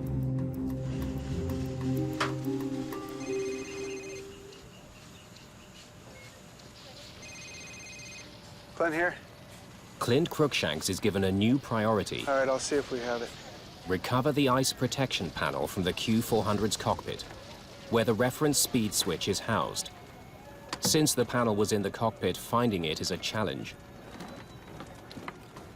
Most of the front end of the airplane was consumed by fire, and so we didn't find anything except for little balls of molten aluminum, little wire bundles, and a lot of ash. But after an extensive search, Cruikshanks discovers that the ice protection panel is one of the few pieces of the cockpit that survived. Bingo. However, the knobs and switches are barely recognizable. Cruikshanks examines the charred panel to check the position of the reference speed switch. It was set to activate stall warnings at higher than normal speeds. We did find the ref speed switch in the wreckage, and it was in the increased position. This discovery only raises more questions. We'll probably be picking up some ice. The cockpit voice recorder indicates that as Renslow was beginning his descent into Buffalo, he commanded his plane to fly at the normal approach speed. Gear down. But what's strange is that with his reference speed switch on, he actually should have been flying faster, as this is what the switch would remind him to do. So why wasn't he? The plane's computer warned the crew to fly faster, according to the settings they had configured, by displaying a set of red bars on the airspeed indicator. But you may have a better quality of life with regards to... These bars are meant to warn the pilots that a stick shaker activation is imminent. Whenever it's right. If you're looking at the airspeed indicator, you should be aware that you're getting slow, and the stall warning may come on. Jesus Christ! It seems Renslow and Shaw were caught off guard. Still, they could have easily corrected the situation. Once the stick shaker activated, they could have turned the switch off, or they could have put the nose down and increased their airspeed. It's clear to investigators that Flight 3407 wasn't in danger of stalling when the stick shaker went off. So now they need to know exactly what happened after the stall warning was activated. An animated simulation of the crash is constructed, based on information from the flight recorders. Watch what happens just after the stick shaker goes off. It illustrates that just after the stick shaker was triggered, the plane suddenly pulled up. This action dramatically slowed the aircraft, and at this point it did stall. Essentially, the airplane entered an aerodynamic stall from which it did not recover. It pitched over and hit the ground. Investigators are dumbfounded. Flight 3407 wasn't stalling when the stick shaker went off, but a few seconds later it was. The crew's every action during that brief time now demands careful scrutiny. What did they do? It's a puzzle. How could a trained flight crew take a plane that wasn't stalling and in the space of a few moments make it fall from the sky? Anytime you have an apparent stall for no apparent reason, that's a mystery. You would expect that no flight crew would stall an airliner. So the question is why? The focus of the investigation now switches from the plane to the crew, specifically on the moves they made during the critical seconds after the stall warning sounded. We wanted to see if the way they flew the airplane was the way they were trained, according to the standard operating procedures that are portrayed in their flight manuals. The flight data recorder retains information from more than 1,000 different aspects of the Q400's flight operations. From the airspeed and altitude to the position of the rudder pedals and throttles. It also records the movements of the most critical flight control, the control column. Pilots use the control column to change the position of the elevators and ailerons, which manage the direction of the plane. The flight data recorder stores information not just about the control column's position, but how much force is applied to it as well. The FDR records what the control positions were. It has sensors built into the control column, it has sensors built into the control wheel. What Scott Warren finds when analyzing the control column's position is stunning. In response to the stick shaker, Captain Renslow should have pushed the column forward to bring the nose down and gain speed. But for some reason, he did the exact opposite. We found that the crew, instead of pushing forward, which is the normal response to a stick shaker triggering, the crew was actually pulling back on the controls. This had the effect of pulling the nose up, causing the airspeed to drop and tipping the aircraft into an actual stall.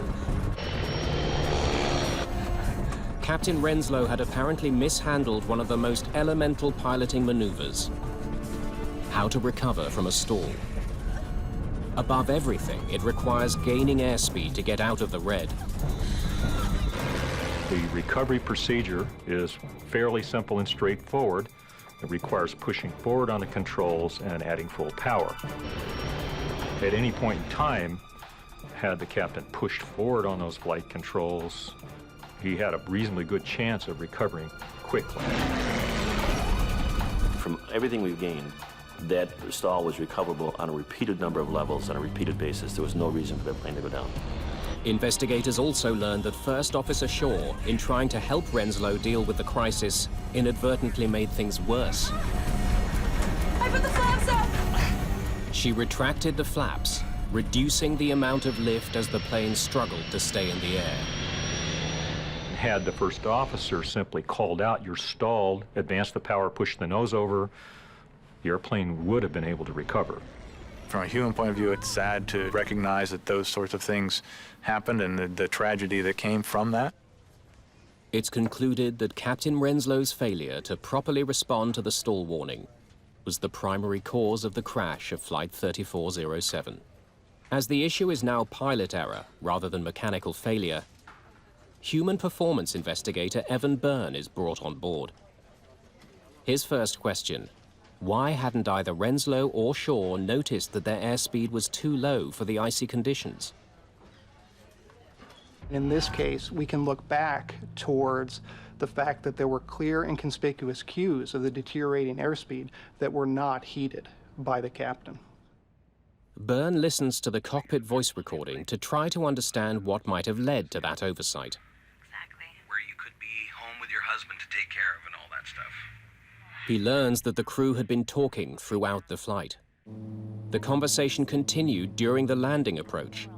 It's a violation of a rule known as the sterile cockpit, which bans non-essential conversation during critical phases of the flight. You're gonna be upgraded in 6 months. Blah, blah, blah. Quite simply, it prohibits conversations that aren't related to the operation of the flight. Let's do a descent checklist, please. We can do the approach checklist along with it. Yeah, sure. Bug set. Byrne also discovers that because of the cockpit banter, the crew performed critical checklists and briefings late. Off.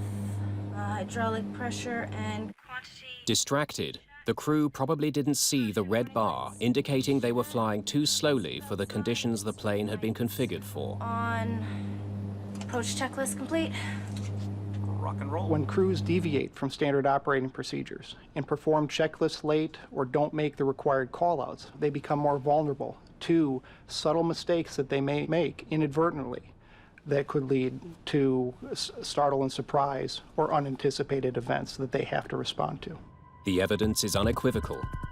The crew of Flight 3407 was badly distracted throughout the approach. Came in when we interviewed, and he said, yeah, you're gonna be upgraded in 6 months. They had forgotten a key setting they had made that required them to fly faster than normal. They had missed indications that they were flying too slow for icing conditions. Then Captain Renslow had reacted incorrectly to a stall warning, sealing the fate of the plane.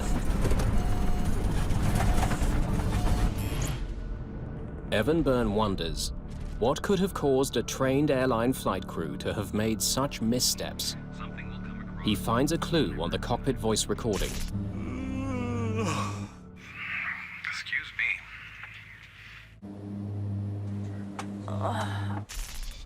The crew was showing signs of fatigue.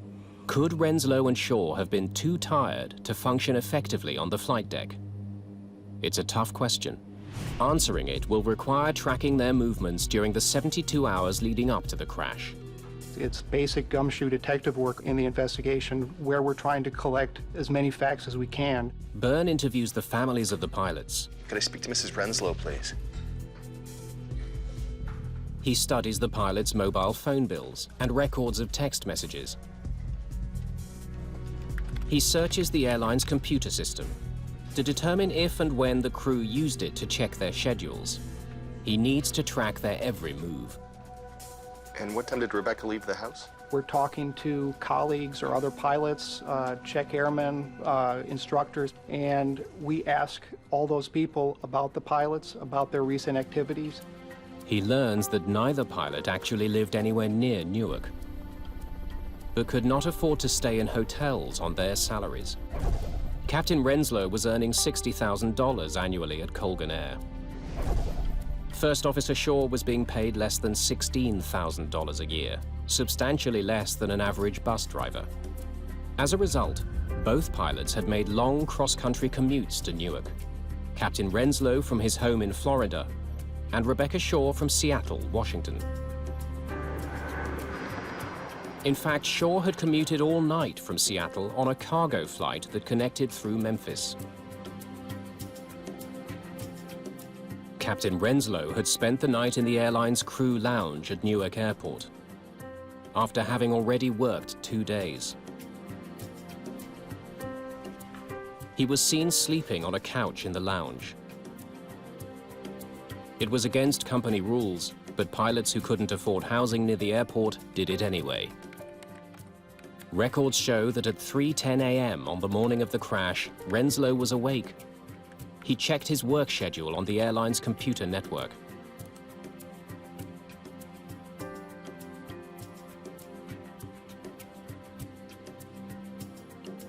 Next stop, Buffalo. At 7:29 a.m., Rebecca Shaw sent a text message to her husband, telling him she'd arrived safely in Newark. Hi, honey, it's me. Phone records indicate that later in the morning, Captain Renslow was on the phone several times. Rebecca Shaw was noticed having a nap, catching up on the rest she'd lost flying in the night before. It's not a lot of sleep. We ultimately concluded that it was likely that both crew members were experiencing some effects of fatigue at the time of the accident. Her job is to watch the airspeed. Her job was to watch the instrument panel, and my view is she was fatigued to the point where it's like right here in your soul doll. I think that's where she was, and he just was not capable. He was just, he shouldn't have been flying an airplane. The revelation leads John Kausner to become a fierce advocate for changes to the industry. He raises awareness among both lawmakers and the public about the need to improve regulations governing pilots at regional airlines. This is just saying we support 3407 families, their fight for aviation safety, and these representatives and congressmen and senators have done that for us, and we're very appreciative. He takes his fight all the way to Washington, D.C. We needed to do something, and so we began to advocate in Washington weekly, every other week. I mean, we've made innumerable trips down there. And immediately the families just gelled. We all attended the hearings and began to say, this is what we can do. The crash of Flight 3407 focused the world's attention on a growing safety problem. The relatives of those who were killed will help eliminate that threat. The crash of Flight 3407 exposed wide-ranging shortcomings in the regulations that govern regional airlines. These smaller airlines now make up half of all daily passenger flights in the US. Their pilots are generally younger, less experienced, earn less, and work long hours.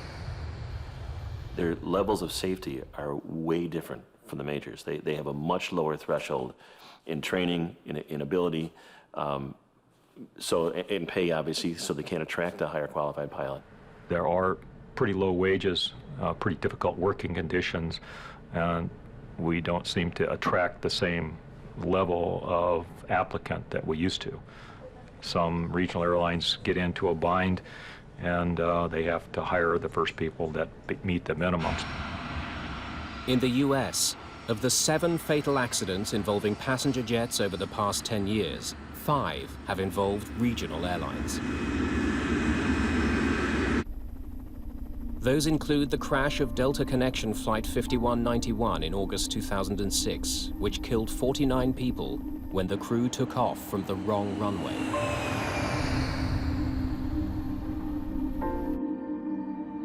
John Kausner's campaign to change laws governing pilots has paid off. We relied on your support. We needed your support. You nurtured us. We want to thank all of you from all of us. A year and a half after the crash, under pressure from Kausner and other victims' family members, the US Senate passed a bill which toughens training requirements and forces the FAA to draw up new rules on pilot fatigue. Studies into the problem of overtired pilots are already underway. At the University of Iowa, researchers are developing a system that could help pilots resist fatigue, stay engaged with the critical task of flying, and prevent future tragedies like that of Flight 3407. Thomas Schnell is a human factors engineer.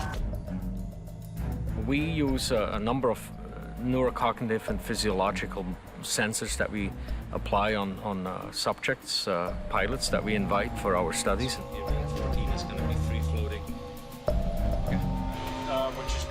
He's studying how pilots stay alert on the flight deck as a test subject conducts a cross-country journey in a simulator. Using sensors, he can determine how alert and engaged a pilot really is. The research could lead to the development of fatigue detectors on airplanes.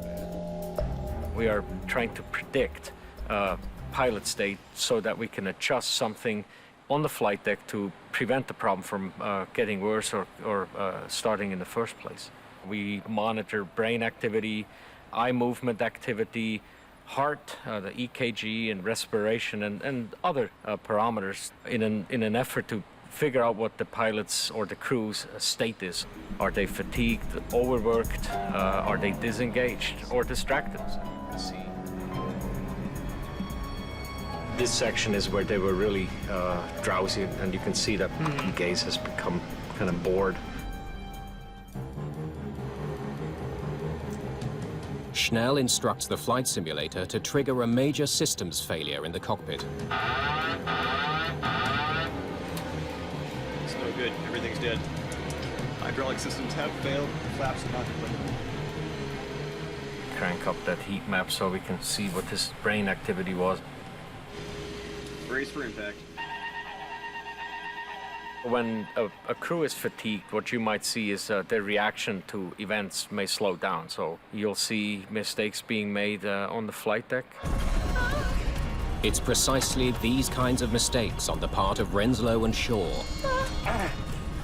that ultimately crashed Flight 3407 and killed 50 people. It's a tragedy that should not have happened, that was foreseeable, was preventable, and it's repeatable if we don't do something about it. I'm focused and determined to change what exists and not have another dad sitting here.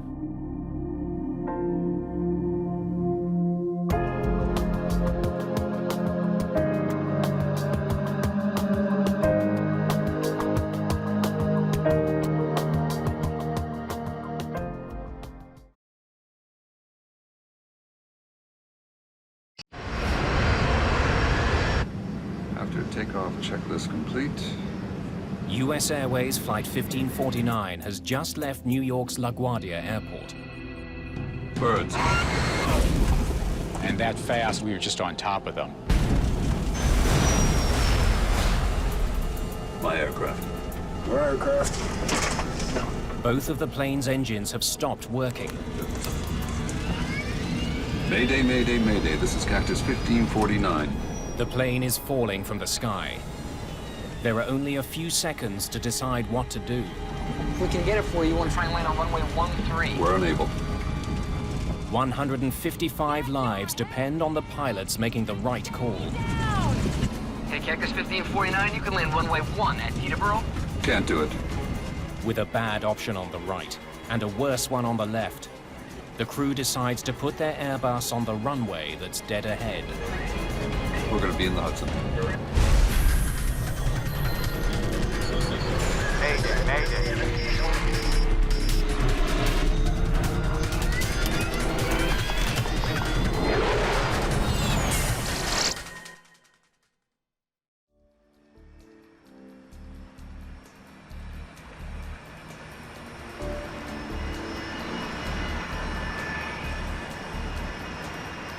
New York's LaGuardia Airport, mid-afternoon.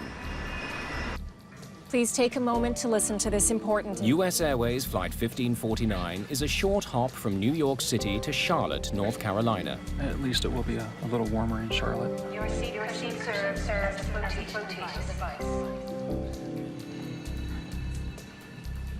Together in the cockpit today are Captain Chesley Sullenberger, 57.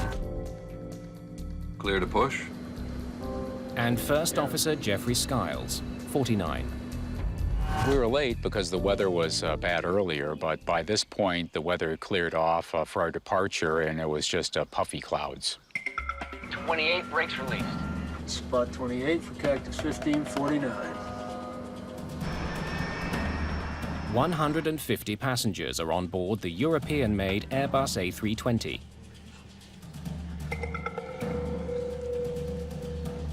Businessman Clay Presley is on his way home to Charlotte. I arrived at the airport at LaGuardia. It was very cold. It had been snowing a little bit that day, and we had a storm coming in, so we wanted to make sure we made that flight and weren't hung up or delayed on some later flights. The crew flew in an hour earlier from Charlotte, with Sullenberger at the controls. Your brakes, your aircraft. First Officer Skiles will be flying the plane back to Charlotte. My aircraft. It's a common sharing of piloting duties. Cactus 1549, runway 4, clear for takeoff. Cactus 1549, clear for takeoff. This trip marks the final leg of a 4-day sequence of flights for both men. We made our standard call-outs. It was just a normal takeoff, normal procedures on the climb out. There was absolutely nothing at all to indicate that this would be any different than any other takeoff in my entire career. But by the end of the day, they'll be the most famous crew on the planet. Gear up, please.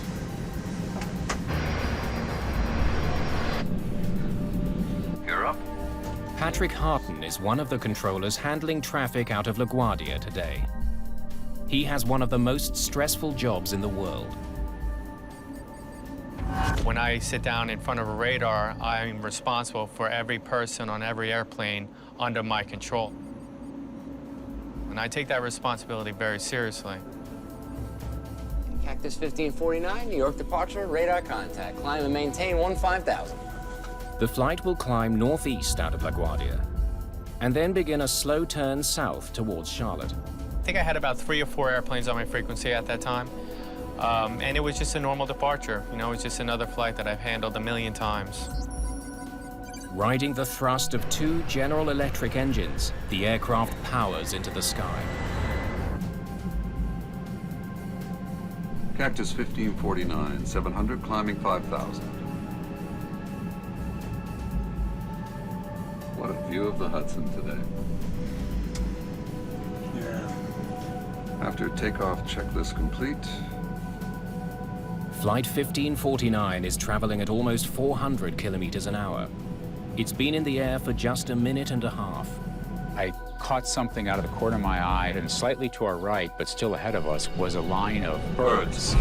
And they were very, very close, too close for us to maneuver around. And that fast, we were just on top of them. You can just feel the power of the plane going forward. And then all of a sudden, there was this gigantic boom. It seemed like it stopped in midair, like you hit a brick wall. And then all of a sudden, somebody said, "The left engine's on fire." Uh-oh. Before we could even assess the situation. We got one roll, both of them rolling back. Both engines rolled back to idle. Ignition start. Just 13 seconds after their problems began, Sullenberger takes control of the struggling plane. My aircraft. Your aircraft. Get the QRH. Loss of thrust in both engines.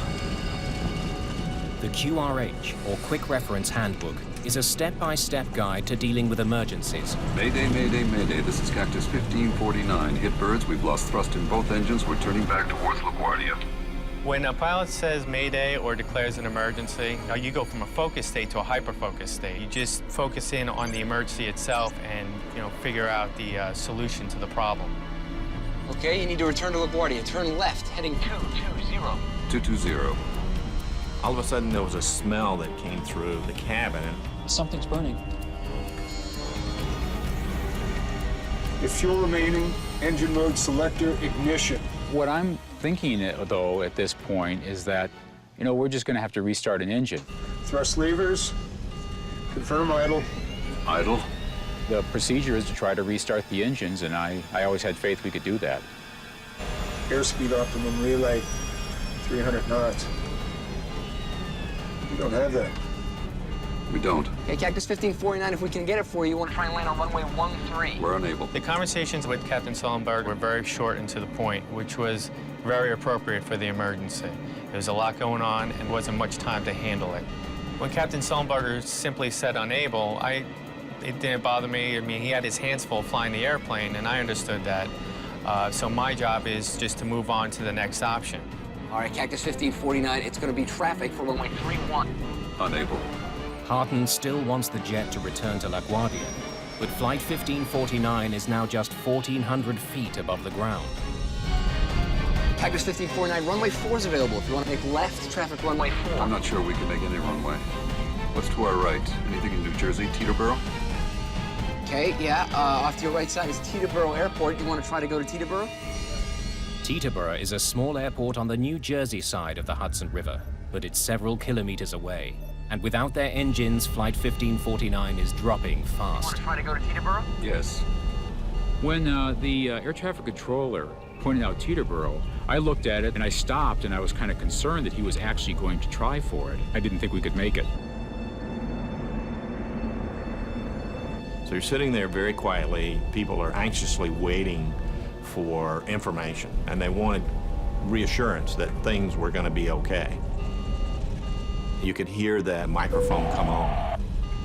This is the captain. We're hoping he was going to say, I've got this under control, we're going to be okay, we're going to make it, we're going to turn around and go back and land. That's what you were hoping to hear. Brace for impact. What does he mean, brace for impact? And then all of a sudden it registered. I think he's saying we're going to crash. Get your heads down! I had no idea about how to brace for impact. Everybody's looking around, brace for impact? What do you mean brace for impact? And how do you brace? Go ahead. Try number 1. I put it back on. Okay, put it back on. Put it back on. While the crew struggles to fly their stricken plane, Patrick Harton is still trying to find them an airport. I actually worked Teterboro Airport for about 3 years, so I was very familiar with the airport. Okay, Cactus 1549, you can land runway 1 at Teterboro. Can't do it. Okay, which runway would you like at Teterboro? We're going to be in the Hudson. I'm sorry, say again, Cactus? I could hear him, but my mind really didn't want to comprehend those words. We're going to be in the Hudson. That was a death sentence for him, and I didn't want to accept the fact that it was over and there were no more options left. I don't think we're going back to Guardia. I just emailed my wife and just said, I love you. And I didn't say anything else because I really did not want her to worry. Okay. Let's go. Put the flaps out. I thought to myself, great, the Hudson River was our best opportunity. It was really the only thing in sight where we could land this airplane. Passengers throughout the plane watch the Hudson rise to meet them and begin making preparations of their own. So I started thinking about, if we're going to crash, I know I need to figure out where the exit rows are. If the water comes in, you need to be able to hold your breath long enough to get to those 4 or 5 rows and get the doors open if you can. Got flaps out, 250 feet in the air. We're not going to be able to get an engine started, so I started calling out airspeeds and altitudes. 170 knots. To give him a situational awareness of what was going on. Got flaps 2. A little more. No, let's stay at 2.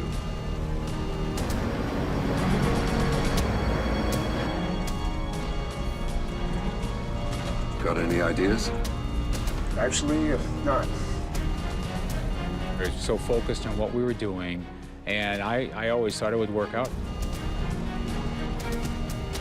Below 300 feet, Patrick Harton's radar can't see the plane. Flight 1549 disappears. When the aircraft disappeared off my radar, I just assumed that there weren't going to be any survivors. In the cabin, the passengers prepare for the inevitable. All the passengers really started kind of pulling together, and somebody yelled out as we were going down, "Be ready at the doors!"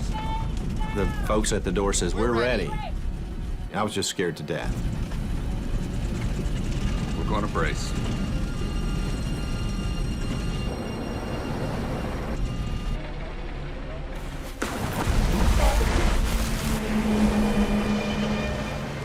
Looked like the airplane was going right for the bottom of the Hudson River.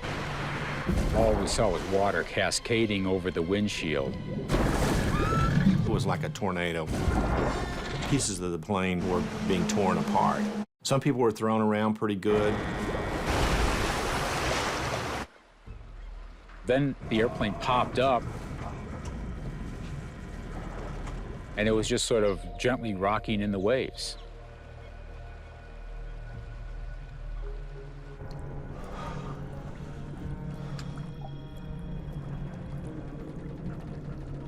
We all just sat there. We were all in shock, and we were waiting for what's next. US Airways Flight 1549 was in the air for just 5 minutes and 8 seconds. Having made a remarkable landing, the passengers and crew now face a new danger. The plane is leaking. The ice-cold water of the Hudson is pouring into the cabin.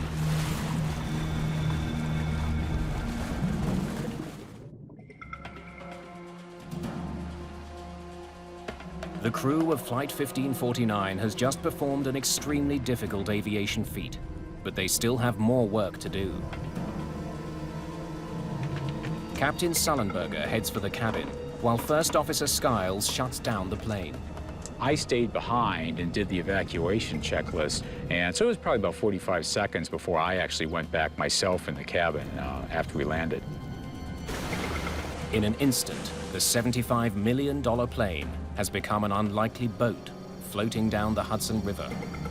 It's now filling with freezing water. That water was cold. It was very cold, so your feet are freezing. People came to their senses and they said, get the doors open, get the doors open. At air traffic control, Patrick Harton has no idea the plane even made it down safely. I didn't think anyone could survive a water landing like that. They got me off position because I was obviously in no condition to work traffic anymore. Harton is led to his union office. Despite his ordeal, protocol demands he recount his version of events. I really didn't want to speak to anyone. I just wanted to kind of hide under a rock. I needed my wife to know what had happened, but I knew I couldn't talk to her because I was pretty much in a fragile state and I didn't want to break down. So I sent her a simple text message. I said, had a crash, I'm not okay, can't talk now.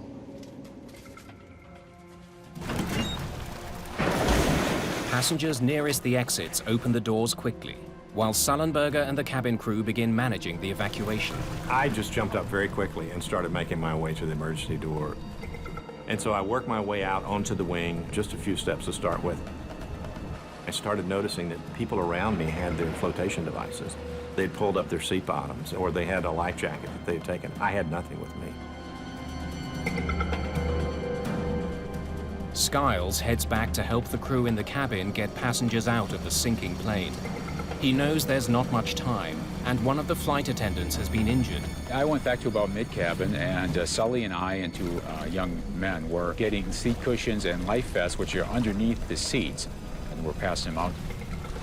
And I'm looking around trying to assess the situation. Is the plane going to blow up? What's the next step? Yeah, there were actually probably 6 or 8 people that went into the water. And they were shivering and they were cold. We started pulling them back up onto the wing. At the back of the plane, water continues pouring in. Passengers are directed to move forward to escape. Go over the seats if you have to. This unwieldy boat won't be floating much longer. We were actually in the water, up to our knees, and it was just absolutely freezing cold. Every part of your body that was in that water just ached to the bone. Come forward! Is there anybody here? We were very confident there was nobody left on the airplane, but what was going on the wings, we just had no idea. Skiles and Sullenberger are the last ones off the plane. I just saw the big splash when the plane just bounced over the water. A small commercial airline crashed into the water. They've been in the water more than 10 minutes already.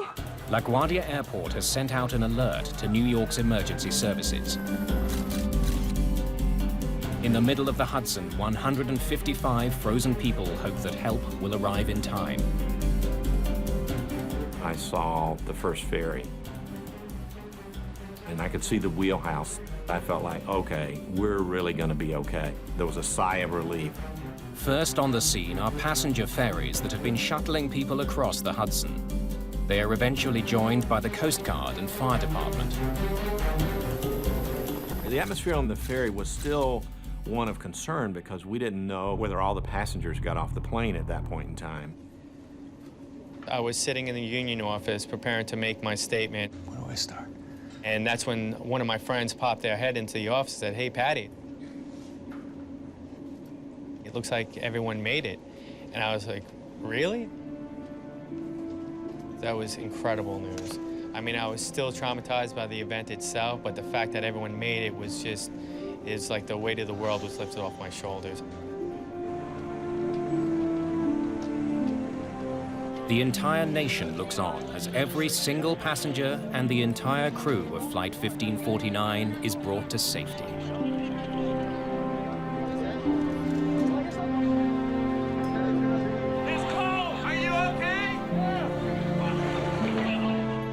Like so many others around the world, Investigators from the National Transportation Safety Board are riveted to the pictures. Hey, you gotta see this. We learned a little bit about the accident, of course, before we launched. The TV channels were showing the aircraft in the river and everything.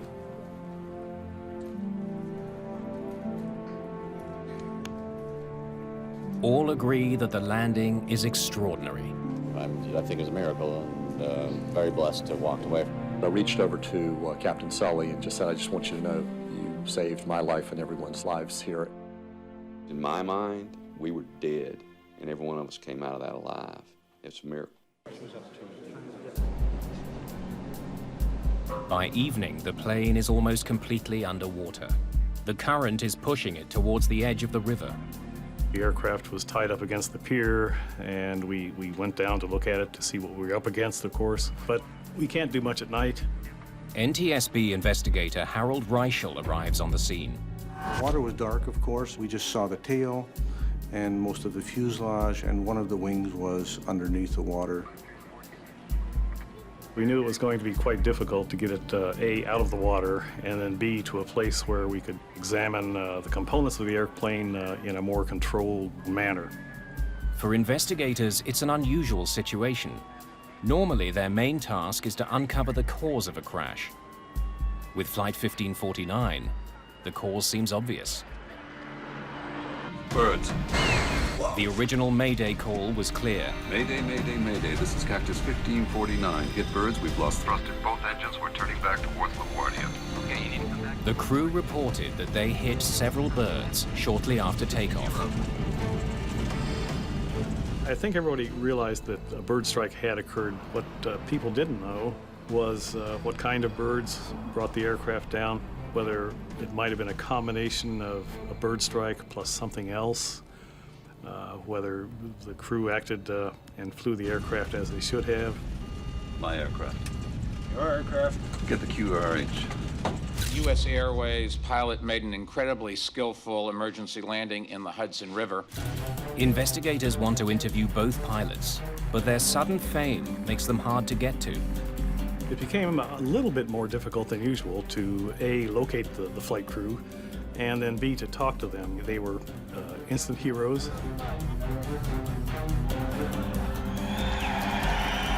Nothing in life can prepare one for the media frenzy of a situation, like this. And it's not just the pilot's newfound celebrity that's an obstacle for investigators like Catherine Wilson. One of the most challenging things in this case was nobody wanted to sully Sully. He was a hero in this case, and we were the ones who was potentially going to pick apart what he did and try to find out what he did and whether it was right or not. To prove that birds caused the crash, authorities need to get the plane out of the water.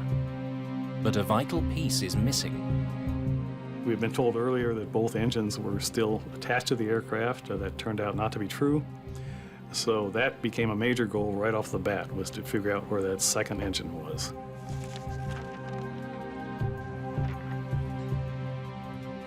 We didn't know exactly where it was. Let's focus on this area. But we had films of the aircraft actually touching down, and we could cross-reference different things. We used some side-scanning sonar that gave us a very clear picture of the bottom.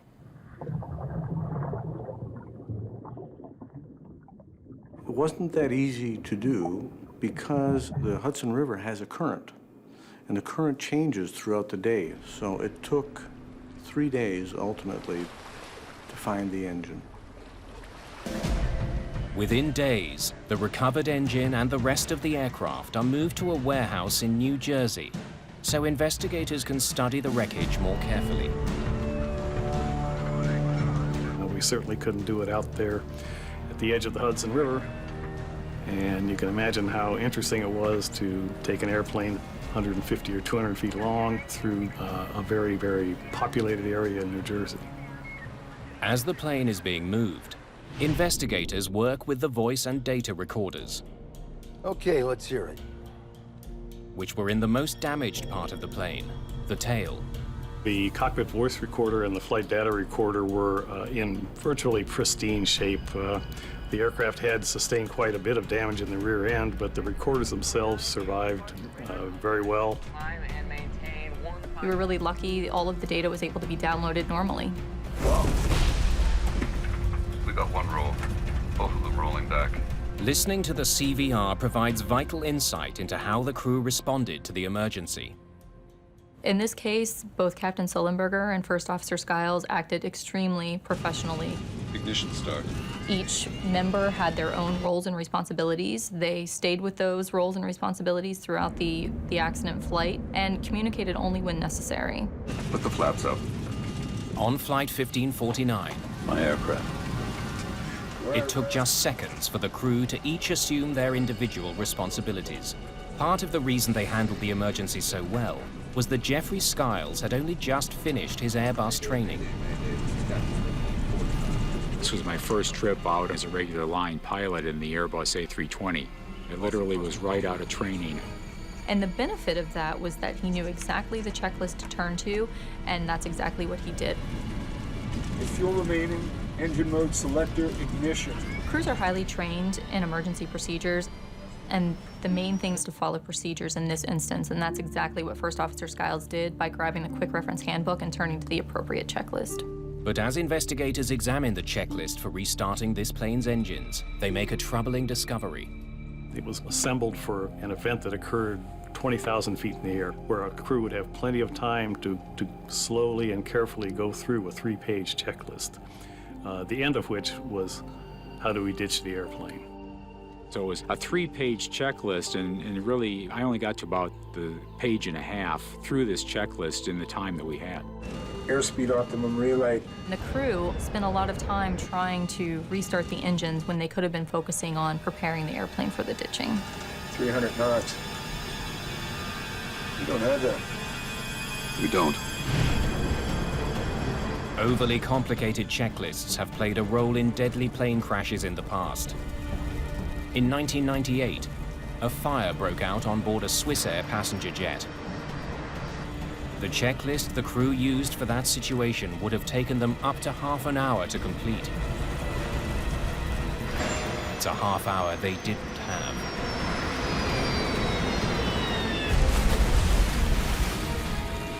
But on Flight 1549, the checklist was far from the greatest challenge facing Sullenberger and Skiles. I'm not sure we can make any runway.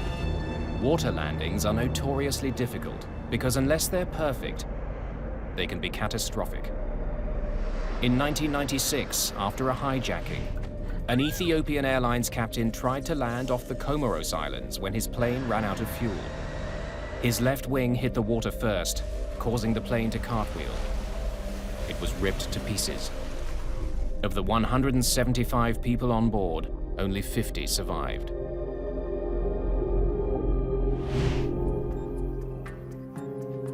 Investigators soon learn that none of the major airlines use simulators to teach pilots how to land on water. Training for ditching in a simulator is very difficult. We don't have the models to accurately simulate what an airplane would do when it touches down on water. Given the rarity of this type of event, it would be very difficult to justify training pilots for this type of event. But even without ever going through a simulation, Captain Sullenberger got almost everything right. He kept the nose up and wings level. He let the tail hit the water first, slowing the jet down enough so that it survived the impact. Nice flying. NTSB investigators turned to their own simulation to answer a vital question. This is the captain. Did Sullenberger have to land in the Hudson? Brace for impact. Or could he have made it to a runway? Mayday, Mayday, Mayday. This is Cactus 1549. Hit birds. Investigators studied Chesley Sullenberger and Jeffrey Skiles' actions in the moments after their plane collided with birds. Ignition. We wanted to know, did the pilots do the right thing? So what we did in the simulator was we tested exactly that. Was there enough energy to make it back to LaGuardia? And what we found was that about 50% of the time we were able to make it back to the airport. But when a 35-second delay is imposed after the bird strike to account for the crew's attempt to restart the engines, all of the simulator pilots crash before reaching the runway. When we took into consideration the decision-making process that Captain Sullenberger went through, we realized that it was not possible to make it back to the airport. Cactus 1549, runway 4 is available. There's no doubt. We're going to be in the Hudson. Putting the plane in the Hudson was the right call. Sullenberger didn't have enough altitude to glide to either LaGuardia or Teterboro airports. Got one roll. Both of them rolling back. The investigators also discover that Sullenberger made a decision that wasn't at the top of the checklist, one that was critical to the survival of everyone on board. I'm starting the APU. On commercial jetliners, the engines provide power to electrical systems.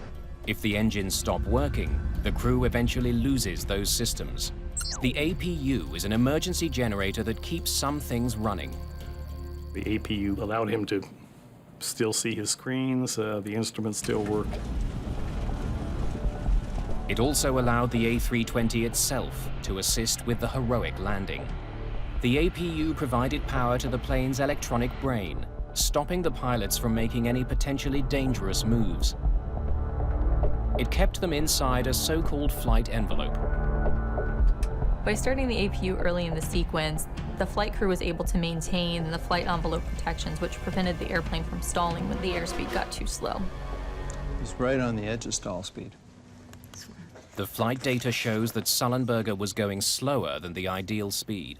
The airspeed during the accident sequence got about 20 knots slower than it should have been for this flight. But the A320's flight computer is designed to constantly adjust the plane's pitch and keep it from stalling. We definitely could have had a much more catastrophic outcome had the airplane actually stalled. Starting the APU. Sullenberger's quick thinking made sure the plane's complex computer system kept working. It gave him an automated safety net, so he'd have the best chance to do the nearly impossible. We're going to be in the Hudson. It was a combination of a good crew and a good airplane. Let's go. Put the flaps out.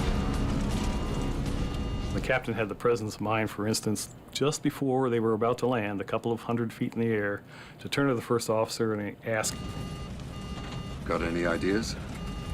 Actually, not. They were both coordinating right up to the end, and that's what we like to see.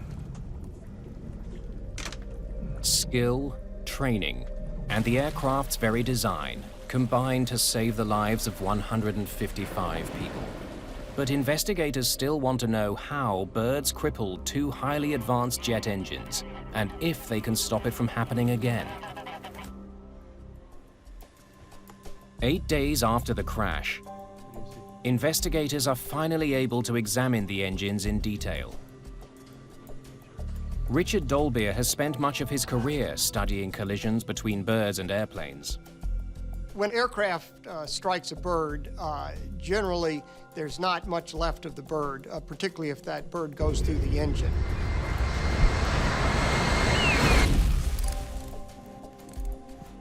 The engines are analyzed piece by piece to try and figure out exactly what happened 3,000 feet above New York. Let's look inside. We expose the engine surfaces to a black light. Proteins from many tissues will fluoresce with a black light. Much of the tissue was already gone, but many of the proteins stayed on the surfaces of the engine. Look at that. Deep in the right engine, investigators find about a cup of charred remains. Most of the remains found were just muscle tissue, bone fragments, and minuscule feather remains. I was able to find about 29 samples in one engine and 14 in the other. But the engines aren't the only part of the plane that's been damaged. Birds. Whoa! The aircraft hit many birds. So we found evidence on the wings and on the flaps and on the fuselage, but the plane can still fly when that occurs. The threat posed by bird strikes is well known.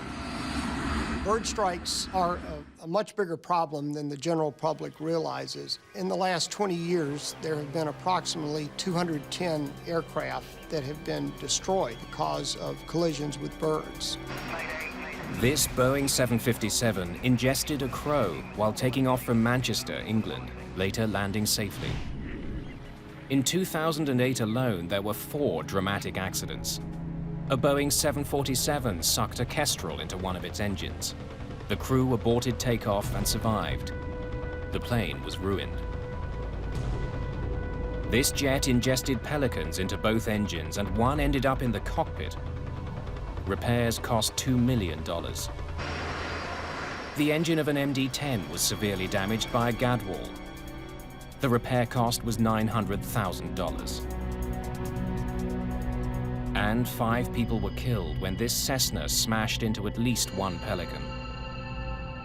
More than 200 people have died in bird strike accidents since 1988. The problem could get worse because there are more birds out there.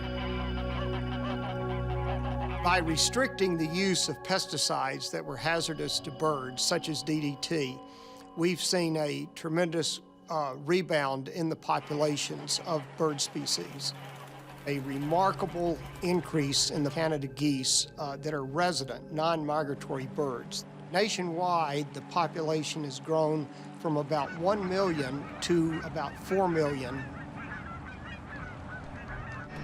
At LaGuardia, one of the airport's biggest problems is a year-round goose colony on nearby Rikers Island.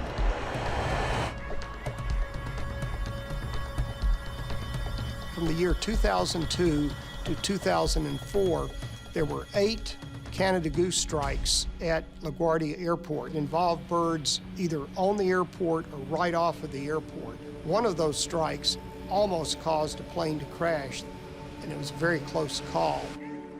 For the past several years, airport officials have rounded up hundreds of geese from Rikers Island and euthanized them. It's controversial, but should be effective. So, where did these birds come from? If the geese that hit US Airways Flight 1549 were local, they can be controlled. Investigators need to know more about them. The remains that we did find were so small that we couldn't really tell what type of birds. We enlisted the help of the Smithsonian Institution.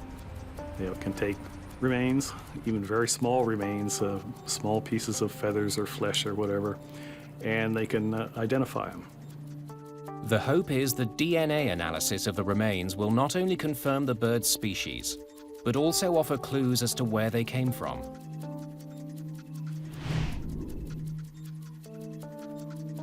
While they wait for answers, investigators turn to answering the question of how a few birds forced a 68-ton jet from the sky.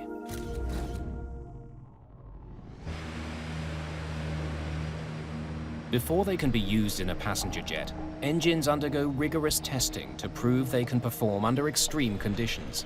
The tests include ingesting frozen bird carcasses. The CFM turbofan engines that power the A320 passed those tests and were certified in 1996. The large bird test required for the CFM engine is shooting a 4-pound bird from an air cannon into the engine, which is running at near full power. To pass, the engines don't have to keep running. They only have to stay together, which they did on Sullenberger's plane. Well, the engines did not experience what we call uncontained failures. No large chunks of fan blades or anything flew out through the cowls to hurt people inside the airplane. Fan blades are always the most interesting part to look at, and they often tell quite a story. A series of fan blades throughout the engine compress incoming air until it's ignited in the core, creating thrust. Ingested birds can wreak havoc on this process. When a fan blade of an engine fails, it causes a lot of continuing damage. In this particular case, all the fan blades were there.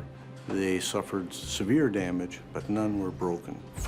An analysis of the engines shows that while the primary fan blades survived the impact, The delicate machinery inside the cores of both engines did not. Uh-oh. We got one roll, both of them rolling back. Once we went into the engine itself, into the core, we determined that there was significant damage. When a bird gets ingested into the core, it is such a large mass compared to these blades that it does a lot of damage to them. The birds ingested into Flight 1549 Mayday, Mayday, Mayday. This is Cactus 1549. ripped apart the engine's compressors. Metal shards from these broken compressors were sucked deep into the cores of both engines, shutting them down. We've hit birds, we've lost thrust in both engines.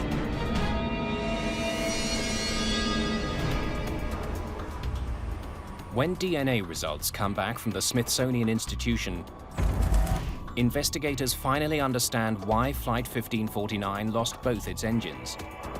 The birds that struck Sullenberger and Skiles' aircraft were adult Canada geese. They were far larger than anything the engines were ever tested for. Because of that analysis, we know that these birds ingested each probably weighed about 10 pounds. The tests also confirmed that as many as 4 large birds had hit Flight 1549's engines. It was simply too much for them to handle.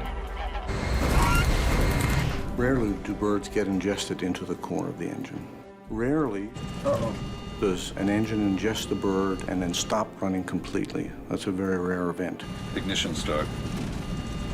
But what makes this one even rarer is that both engines ingested birds and both shut down. We're going to be in the Hudson. The DNA test also proves that the geese involved in this accident were not the local geese that LaGuardia has worked so hard to manage. These were geese that had been in northern Canada during the preceding summer. They were migratory geese. The collision between the migrating geese and Flight 1549 happened 7 kilometers from the airport. It means that none of the existing programs for reducing the number of birds would have prevented the collision. It also means that what happened to that flight could happen again, unless a way can be found to keep birds and planes apart.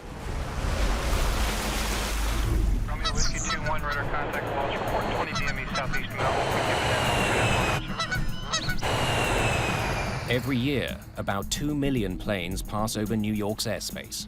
Most people do not appreciate the problems that birds can cause to aircraft. They don't realize how a small, seemingly insignificant organism in relation to the size of an aircraft can cause these kinds of catastrophic failures.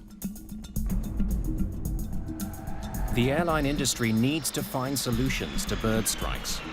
Placing screens in front of the engines is one of the most obvious answers, but there are serious drawbacks.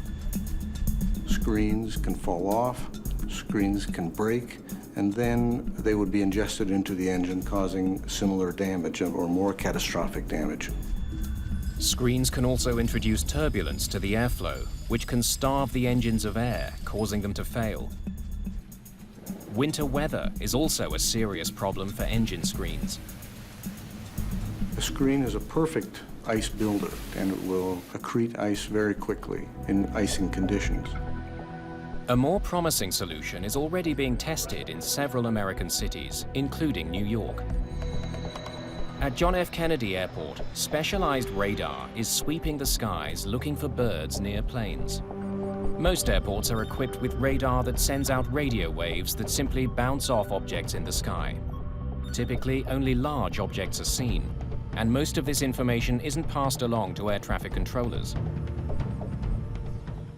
The fact is that their scopes would be cluttered with things. Tall masts from ships, for instance, would pop up on their radar as low targets. The clutter, in fact, would interfere with air traffic control, and that's not a good thing. But now, finely calibrated avian radar is being tested at JFK. It can distinguish items the size of hummingbirds. If any birds are detected moving through flight paths, crews could be alerted. I would love to see bird radar technology. The key would be how to incorporate that without increasing workload to an already stressed controller. Tests continue, but widespread use of avian radar is still years away. Cactus 1549, runway 4, clear for takeoff. Cactus 1549, clear for takeoff. Until then, collisions between birds and planes will continue.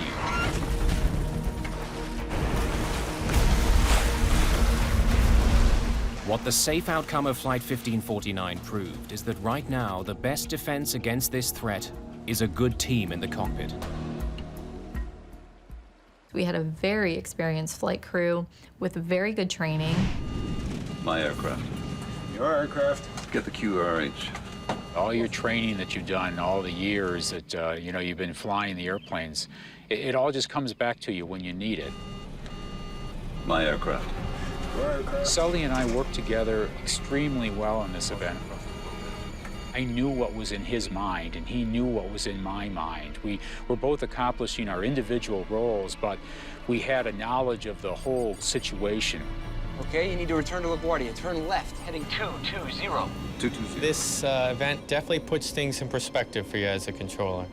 One thing I appreciate more, the teamwork and how when you work together, you can pretty much accomplish whatever you need to accomplish. Off to your right side is Teterboro Airport. You want to try and make Teterboro? We're going to be in the Hudson. The landing in the Hudson took training and skill. It also took a bit of luck. We had a very clear day. We had a perfect condition for the river. So there was just a series of really fortunate events that occurred that assisted this crew in landing successfully on the river. With the safety board, we don't really deal in miracles very often, but this event had a lot of things that came together at the right time and the right place. And so a lot of us are thinking, well, maybe we do have a miracle here. What a view of the Hudson today.